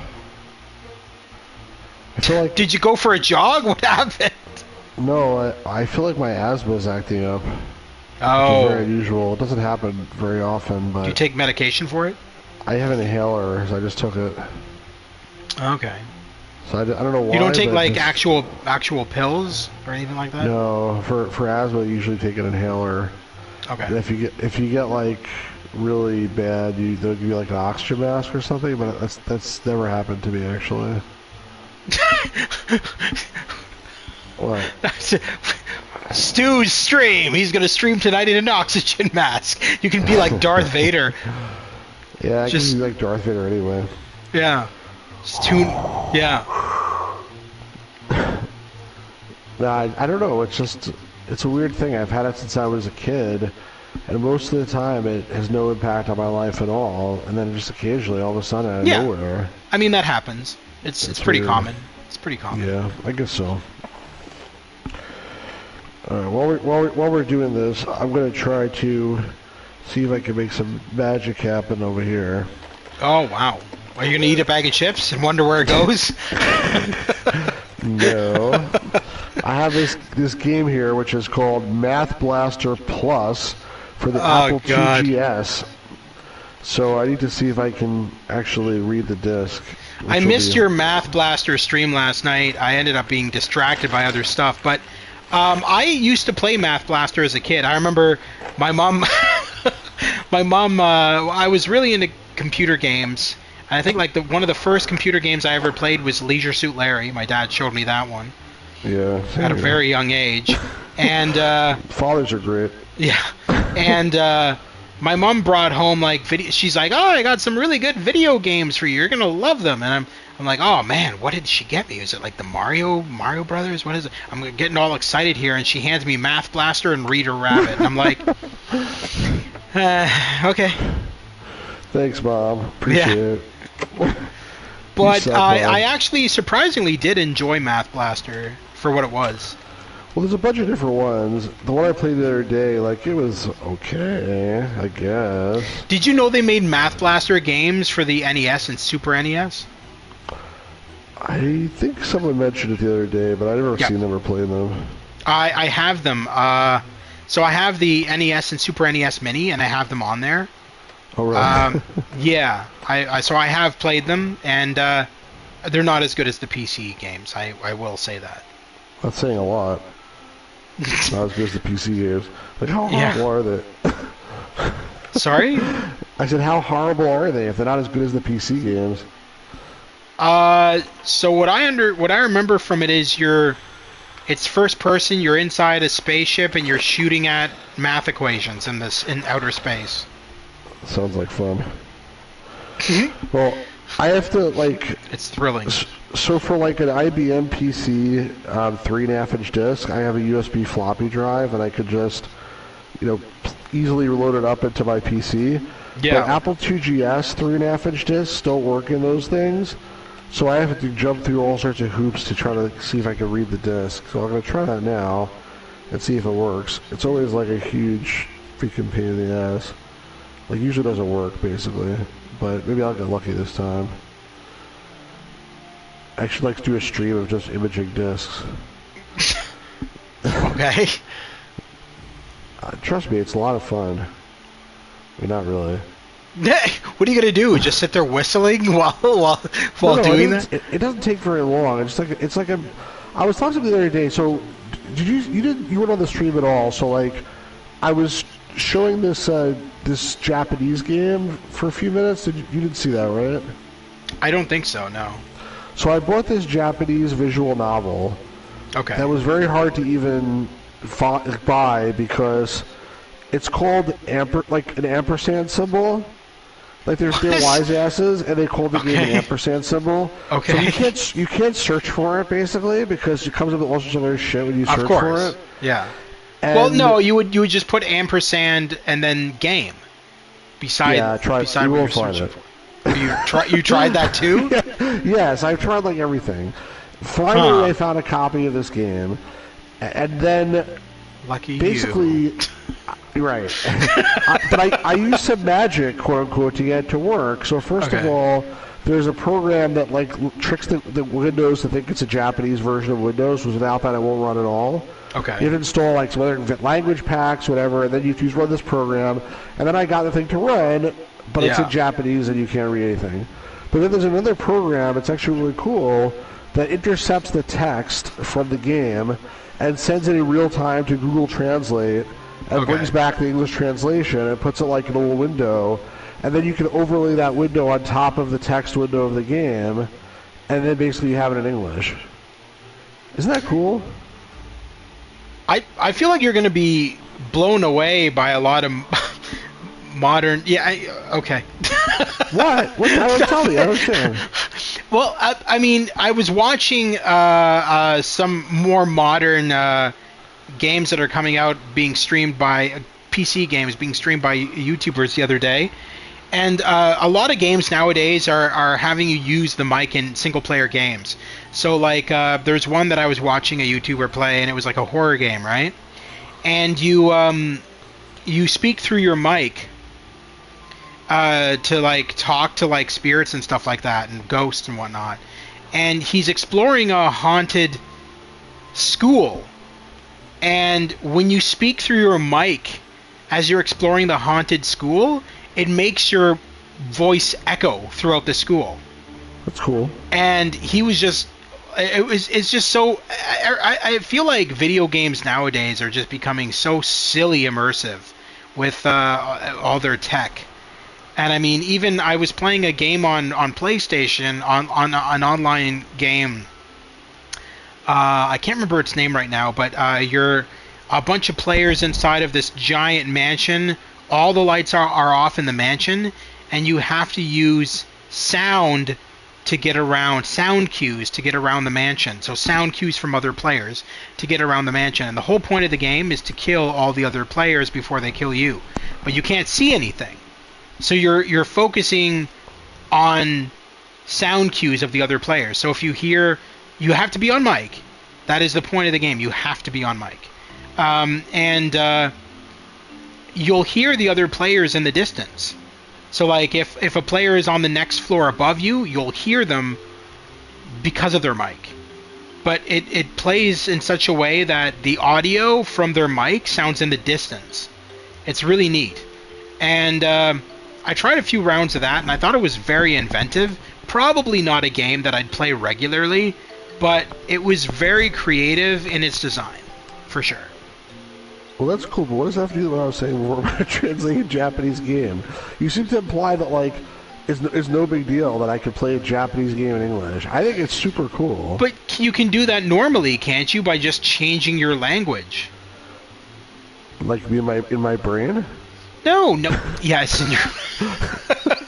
No! You're a PC. You can change your PC language.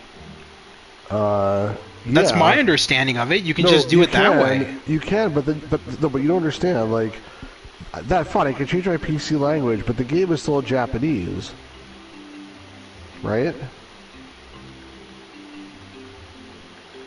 No, I'm thinking of. I know what I'm thinking of. I'm thinking of being able to play certain games that are Japanese. Yeah, okay, I know what I'm thinking of. But yeah, no, that is. So that was a program you found, or what? What It is? was right. It was a program that, like, again, it like in real time took the text out of the game, sent it to Google Translate, and then sent it back to me in English, so I could like basically have that on the screen. Hold on, Google Translator is not that 100% reliable, though. I Well, mean, it's not. It was a couple of things. It was saying he instead of she, and vice versa. But it was Yeah. like way better than nothing. It was 100 times better than nothing. Interesting. This Math Blaster disc has one bad sector on it. One Unfortunately. second. You can continue talking. Sorry, one sec here. I think my parents are here visiting. Hold on. Oh, whoops. If my parents all of a sudden showed up here, I'd like freak out. I'd be like, "Get the hell out!" I'm just kidding. I'd be really happy. I'd be really surprised, but there's no way my parents would show up at my house like at 9 o'clock at night. So yeah, this Math Blaster disc has a one bad sector on it, which is really freaking annoying. So I'm assuming it's not going to work, which is bullshit. I'm still trying. See if there's any more bad sectors. What do you say you bought a pecker at Walmart, Chase? Oh, a pacifier. I thought you said a pecker. He's still... I don't understand. He's still doing the art. Like, I thought he stepped away. Isn't the art's still going, though? Isn't it? This is just behind. Oh, maybe now he stepped away. Okay, I guess my thing was behind. Never mind. Excuse me. So anyway, we should tell some jokes here. Is anybody actually listening? If anybody's actually listening, I'll tell jokes, but if nobody's listening, I won't bother. All right, sorry about that. It's okay. Yeah, they were I was just asking if anybody was actually listening. There's 3 people are watching, but one of them is me. I don't know. Like, I mean, even if people watch it after the fact, that doesn't bother me. I don't. That's true. It doesn't matter. Random rambling after the fact. I mean, I've noticed that with podcasts. That's what most of the time it's like, unless you properly advertise it. This one was kind of out of the blue, because Chase was constantly interrupting me while I was gaming. So I thought, well, now I can do a podcast where he constantly interrupts me. So there was a bad sector in my image. Oh. So I think it's not going to work, which is very disappointing. Is there not a way to fix bad sectors? I'm pretty sure there is. Oh, sure, if you know what's supposed to be there. It's always a way to fix things, but there's also like a limited amount of time I'm going to spend on getting Math Blaster to work. I'm not going to like spend my entire life for Math Blaster. Okay, so this is another Math Blaster game that you're talking about, yeah, right? The other one was like Math Blaster, 3D, in search of Spot, and that was for DOS. And this one is the previous game, Math Blaster Plus, the enhanced version for Apple IIgs that apparently is speech. Okay. But again, if it doesn't work, then it doesn't work. Yeah. I'm gonna try though. Damn, it's hard to get the stuff to work. It's like it's so much easier to play stuff on console because like everything just works. Yes, that's part of the reason why I switched to console. I used to be a PC Master Race douche back when I first got into gaming, and I was like, oh, consoles suck ass, blah blah blah. And nowadays, I just prefer console because I don't have to worry about, having the latest system specs or anything. I just I put in the disc, I play it, that's it. I don't have to worry about, do I need this, do I need that, is there, you know what I mean? Totally. Yeah, and so that's why I mostly stream on console, because I don't have to worry about, doing a whole bunch of shit beforehand. I just start the stream, basically. Now, obviously, I'm going to have hiccups like we did tonight, where like the game crashes randomly for no reason. But that's few and far between. It does happen occasionally, but not very often. I haven't really streamed anything on PC since I got my new headset, so I don't know if it's still going to do the staticky thing. I should try that out at some point. But the only thing I've done really is I helped Czar Tomato. He wanted some voiceover done for one of his upcoming... Yeah, I did. I finally got around to it. I sent it off to him. That's cool. I don't know if he liked it or not. He didn't say anything negative about it, so I'm assuming he appreciated it. Oh, that's nice. I know that originally he said he wanted me to sound like Keanu Reeves for it. I'm like, what? What? Yeah, and I didn't want to do that. So I don't blame you. Why would I want to talk like, hi, today we're going to be playing this game? Like, why do I want to do that for the entire... And the text he sent me wasn't a little bit of text either. Like, it was a lot. It was like a fucking... It was like half a book. Huh. So it was like paragraph after paragraph after paragraph, and so I guess he wanted me to narrate his entire video, and then he's gonna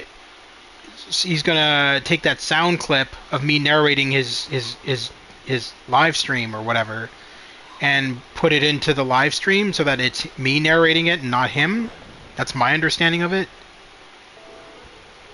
And then at the ending, he wanted me to, like, you know, pimp my channel and everything. So. Did you do that? Yeah. Okay. Yeah, I did. I said, join me on my channel, Stu's Game Reviews. I'm sure that was helpful. No. But,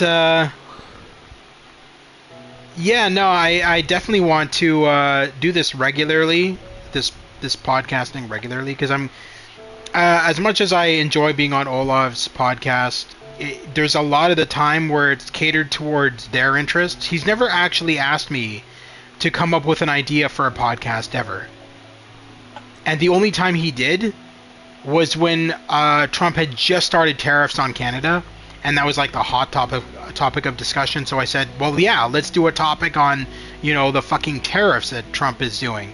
And so we did. He said, you know what, that's a good idea. We need to talk about this idiot. And so we did a podcast on that. And that was the only time that he ever asked me for a podcast idea, and I gave him that. Because every other time it's just them talking about the latest D&D games or the latest Netflix show or whatever. And I'm like, well, I don't play D&D games, and I don't have a Netflix account because I'm not interested. And so it's like pointless. It's like, well, why am I on there? So a lot of the times I won't join the podcast for that very reason, because it's like I'll look at the topic that they're talking about in that podcast, and I'll be like, well, is it something I can contribute to? No, probably not. So I don't join in on it.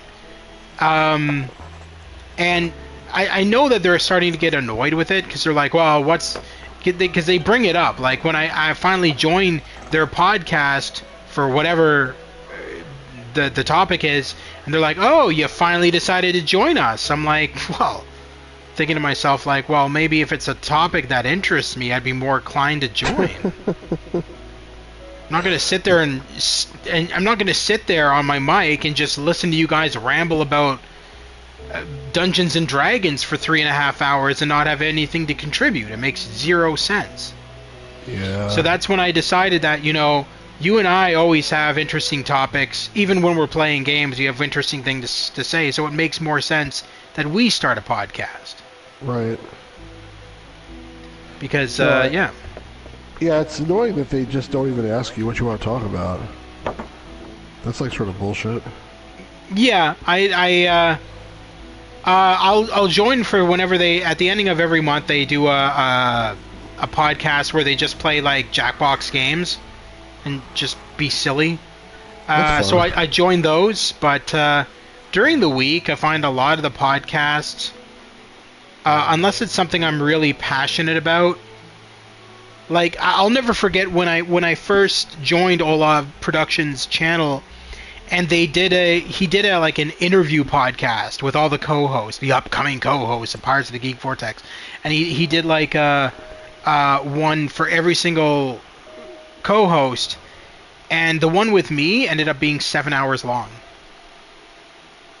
Because we like literally just talked and talked and talked and talked, and he found that he and I have a lot in common in our interests in Sierra and LucasArts games, so we just fangasmed about everything to do with Sierra and LucasArts and everything. I also want to bring up that maybe on your channel we'll start the Phantasmagoria stream earlier. At like anytime you want to do it, I will join you for it, for the initial stream of Phantasmagoria. Like your first time playing it, I'll be there to help you out if you need help, or to just talk about production design of the game and all that stuff, because I know a lot of backstory about the creation of Phantasmagoria. And we'll do another playthrough of it at a later time with David. It just makes more sense. And the reason why I say that is because when you eventually have David Home on your podcast, the one of the actors for Phantasmagoria, it makes more sense that you already know what you're doing at that point, so that you're not struggling through the game and being like, well, what do I do here? As David is, being the co-host / guest or whatever. Do you know what I'm saying?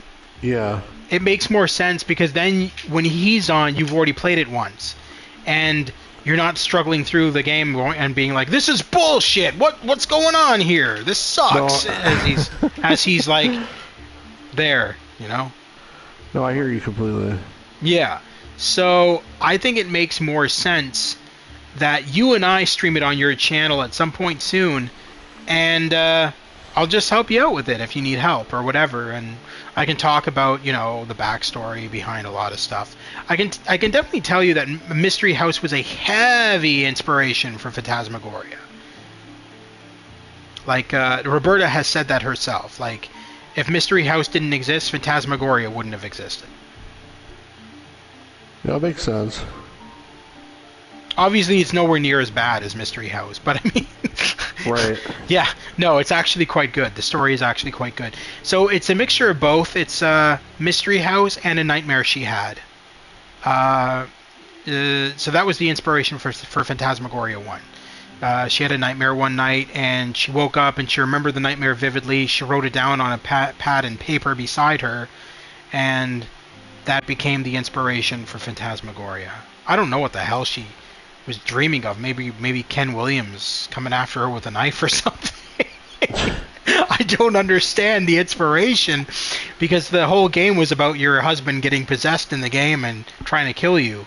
So I don't know what her nightmare was. I have no idea. Yeah. It sounds like a little bit like that, though. It's just Ken being annoyed. You got to make better games, Roberta. Make them make sense. Yeah.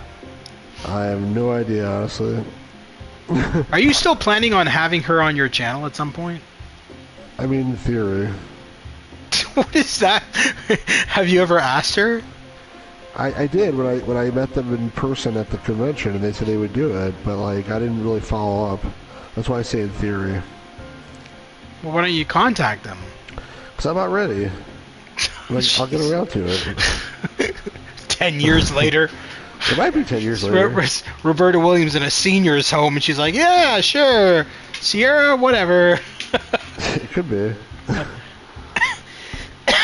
You should have Al Lowe back. Yeah, I should. He's a good guy. I think that would be fun. Have him back and play the games that he never helped out with. Just bring him on for like the new Leisure Suit Larry games, the fan-made ones. Oh, I don't think he'd want to play those. He'd be like, "What the hell?" I don't know if he was involved in the new ones or not. I feel like he must have been, because he wasn't. I'm not referring to the console ones. I'm referring to the new ones, like the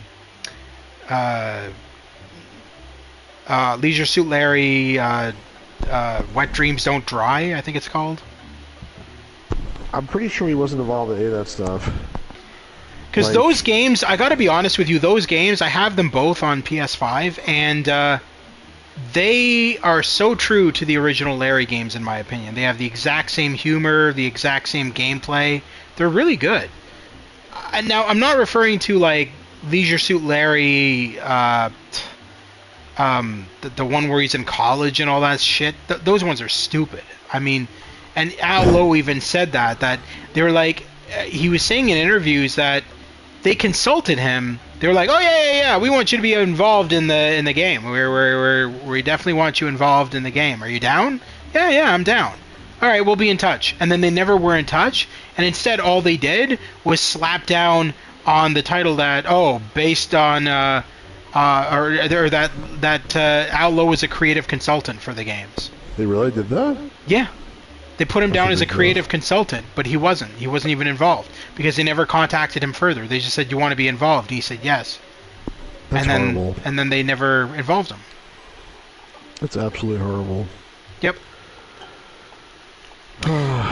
But I feel like I know that the Leisure Suit Larry remake of the first game, you know that they did like that HD remake or whatever the hell it was.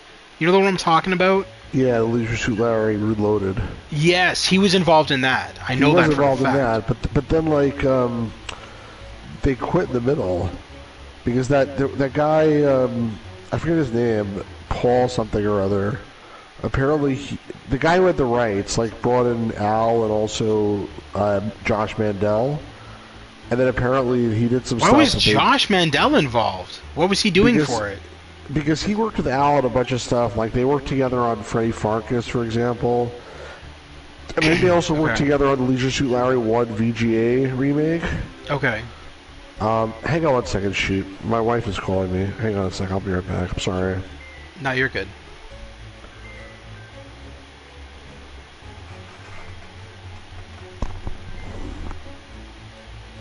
Well, we're making some progress on the painting, at least. I think once we're done with this painting, we're going to probably call it a podcast for the night. I don't want to stay on here too long, because I know that after like an hour or so, people tend to get bored. We don't want to do that. We don't want you guys getting bored. Now, if you're watching this after the fact, please be sure to like and subscribe. I cover PlayStation 4, PlayStation 5, PC, and VR games. And, of course, feel free to subscribe to Stu's Game Reviews as well. He covers a lot of retro games. If you're into, like, Atari games and all that kind of stuff, check him out. He plays a lot of those games. And as for me, I play more modern games. I try to get into the classic ones as well from time to time. But most of the time, it's modern games that are coming out.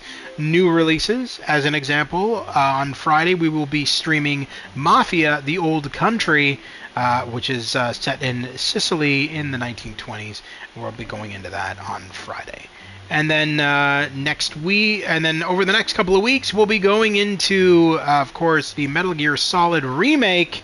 I should really stream the original Metal Gear Solid before that, and we can do like a comparison between the original and the remake.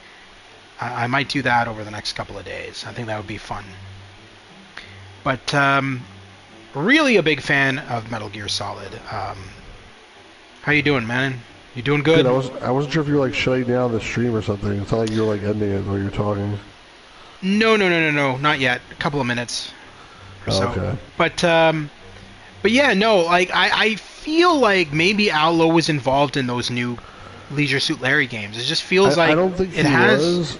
I'm not totally sure, but I don't think he was. But I was trying to say the guy from Leisure Suit Larry Reloaded did some bad thing allegedly. I don't remember what it was, but like he became somebody that Al and Josh did not want to be associated with anymore, so they both quit. And then I think they finished the game without them. I think that's what happened, if I remember correctly. Because I think originally maybe they stuck around till the game was finished. But I think originally the plan was to remake Leisure Suit Larry 1 and then like try to make a new Leisure Suit Larry game after that. And then like they both were just like, no, we're out. And And then after that, those Wet Dream Don't Dry guys, they didn't have a license. They just made like a fan sequel or something. I have a box copy of the first one. It's in German. A fan sequel of a fan sequel of what? I mean, the fan sequel of the Leisure Suit Larry series. The one you're talking about, the Wet Dreams Don't Dry. That's like a fan-made thing. I mean, even though it's like sort of a commercial production, like I don't think they got the rights from Sierra. Well, I know that they brought back Jan Rabson to voice Larry, and he did a great job. Maybe it's not a fan thing. Maybe I'm wrong. I don't know. It doesn't feel like one. When you play it, you'll see what I mean. It makes references to a lot of previous Leisure Suit Larry games and Sierra games and stuff like that. There's a lot of Easter eggs and stuff like that. I don't know. It's hard to say. It just feels so professionally done. I get that it's fan-made. I know that it's not Sierra, but I mean, it feels like there is a lot of thought that went into it. I feel like that's why I want to ask Al, actually, if we ever have him on your stream. I want to be a part of that, and I want to ask him a couple of questions, actually. Because I feel like those games were actually pretty good. And, I mean, Jan Rabson, you can hear it in his voice. He's definitely showing his age when he talks as Larry. He doesn't sound as young as he used to, but he still does the voice perfectly. I mean, he does. He does a great job with the voice. I mean, how long ago was it? Those games? Yeah. I'll say like at least a year or two. No, what I'm saying, how long ago was like Leisure Suit Larry 6 or whatever? I guess a while ago. How long ago was Leisure Suit Larry 6? Yeah. Well, 6 wouldn't have been the last one. Wasn't it 7? Leisure Suit Larry 7? Yeah. Right. That was a long time ago, man. That came out like, I want to say, it was in the 90s for sure, was it not? I want to say the late 90s? I guess. It feels like it's been like forever. And then the next one, after that, they joked about it, saying it was going to be Leisure Suit Larry in space, and I'm like, what? That sounds really bad. I'm glad that one never came to fruition. Yeah.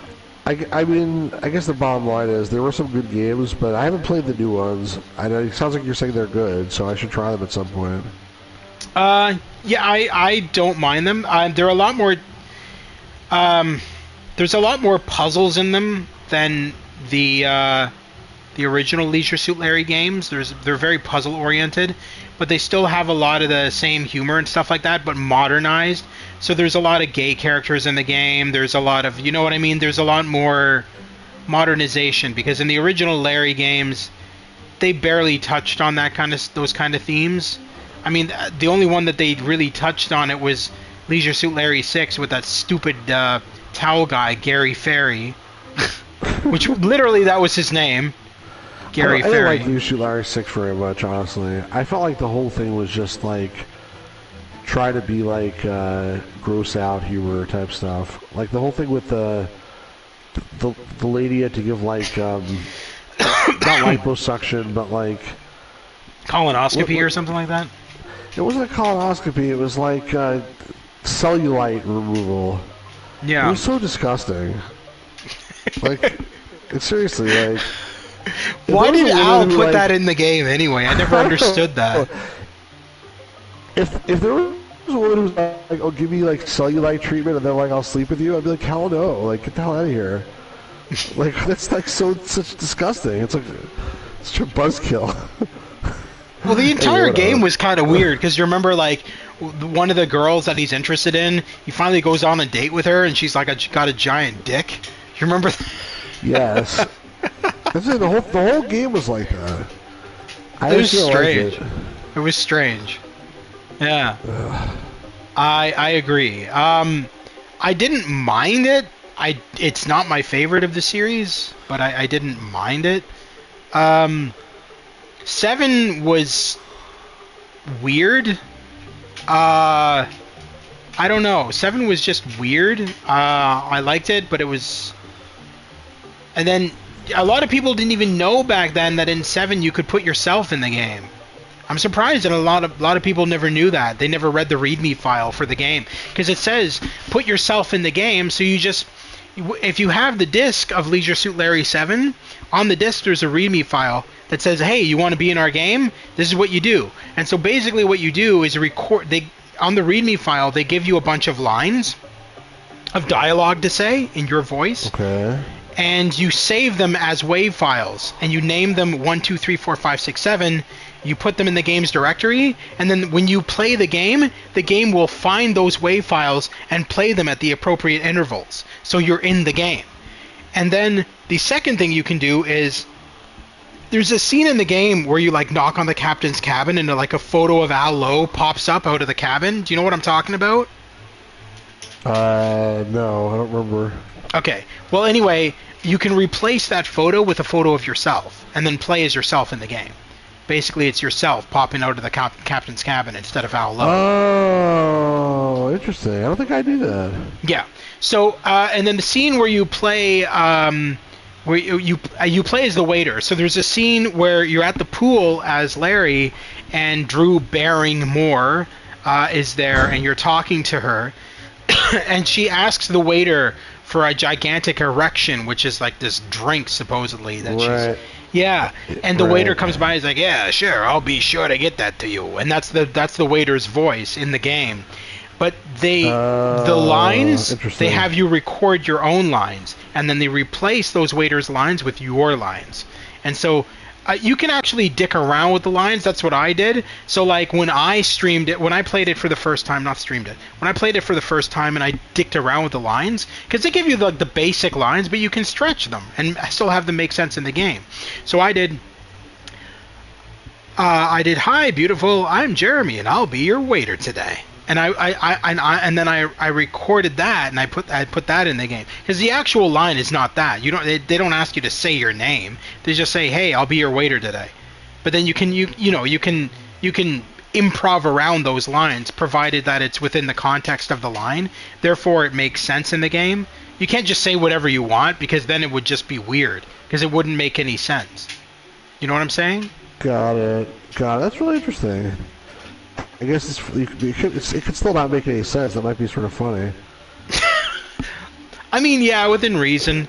But it's cool. It was a cool concept, and a lot of people didn't even know about it. I remember when Olav streamed it, and I told him about that. He's like, "You're making that up. There's no way that exists." I'm like, "It does. Go look at your README file." In one of the Police Quest games, I think there was like a feature where you could like put your own image in the game or something like that. I didn't know about that. Or I think there was even something you could send your. I think there was even something where you could send a couple of images, like pictures of yourself to Sierra, and they would create like files so you could insert yourself into the game or something like that. I feel like a bunch of the games came with something to like be in the game or something like that, but I never did it.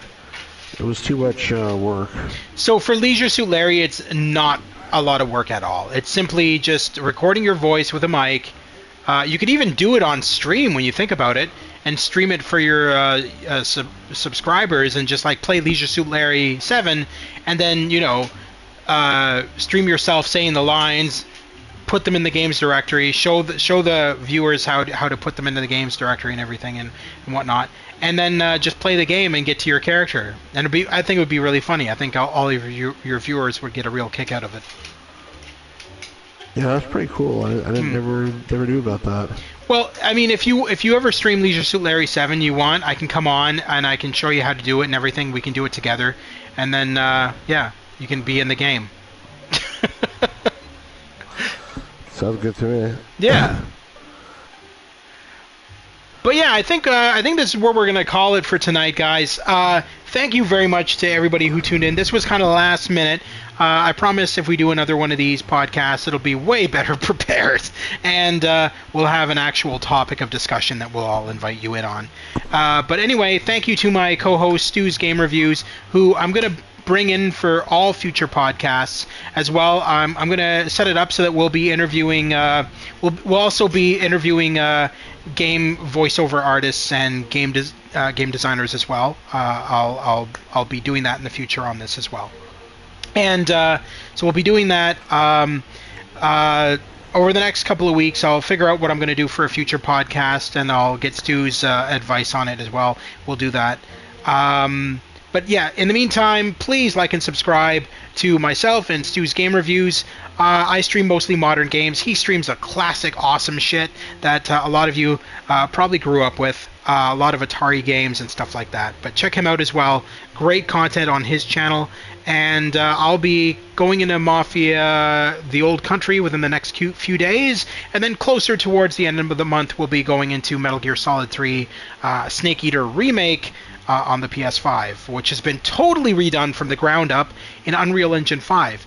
As a matter of fact, so much redone that they brought back all the original voice actors to re-record all the lines for the remake, which I thought was really weird, because I was like, well, can you not just take the old sound clips or whatever and just, you know, touch them up a bit and keep it relatively the same? Because the original game, the sound quality was not bad, so I don't know why they wouldn't have just used the original voice recordings. But instead they chose to, for this remake, bring back the entire cast from the original game and have them re-record lines in the studio. So, interesting. But, yeah, we'll be going into that closer to the end of the month. And it's going to be a lot of fun. I'm thinking I might stream the original Metal Gear Solid 3 before Metal Gear Solid 3 Remake comes out. That way we can do a little bit of a graphics comparison and gameplay comparison between the both of them. Because I feel like the new game is going to be more catered towards a new audience, so it'll probably be not as challenging as the original game. It'll probably have a lot more leeway, but we'll see. I may be wrong, and it may be a lot harder. Who knows? But anyway, thank you very much, Stu, for tuning in tonight and for being a part of this, random podcast that wasn't really planned at all. If you have anything to say, feel free. Yeah, just have a good night, everybody, and I guess we'll do this again soon, hopefully. Yeah, it would be great. I know that Lewis said he wanted to join us as well, so I'm going to try and make that possible. I'm going to dick around with that Discord thing. Yeah, I'm going to dick around with Discord, figure out how to do that, and once we're able to do that, it'd be great to have like a bunch of you of our subscribers on to talk about stuff. Because I know Always Asleep had said that he wanted to be a part of that as well at some point, so it'd be great to have him on as well on mic and talk about any of his passions or interests or whatever. But anyway, thank you very much again, everybody, and we'll do this again real soon. Yeah, and Stu, are you streaming anything tonight? If I get this frickin' disc to work, then maybe. Okay. Well, if not, stream something else, man. Just worry about that one later. I know, but I get caught up in these things, you know. Gotcha. All right. Well, if you need my help with anything tonight, just reach me on Discord, and I'll help you with the stream. But anyway, aside from that, everybody have a fantastic evening, and we'll see you soon at the Gamer's Grotto. Take care once again. Have a wonderful night and a wonderful rest of your week, and we'll see you soon. Peace out, guys.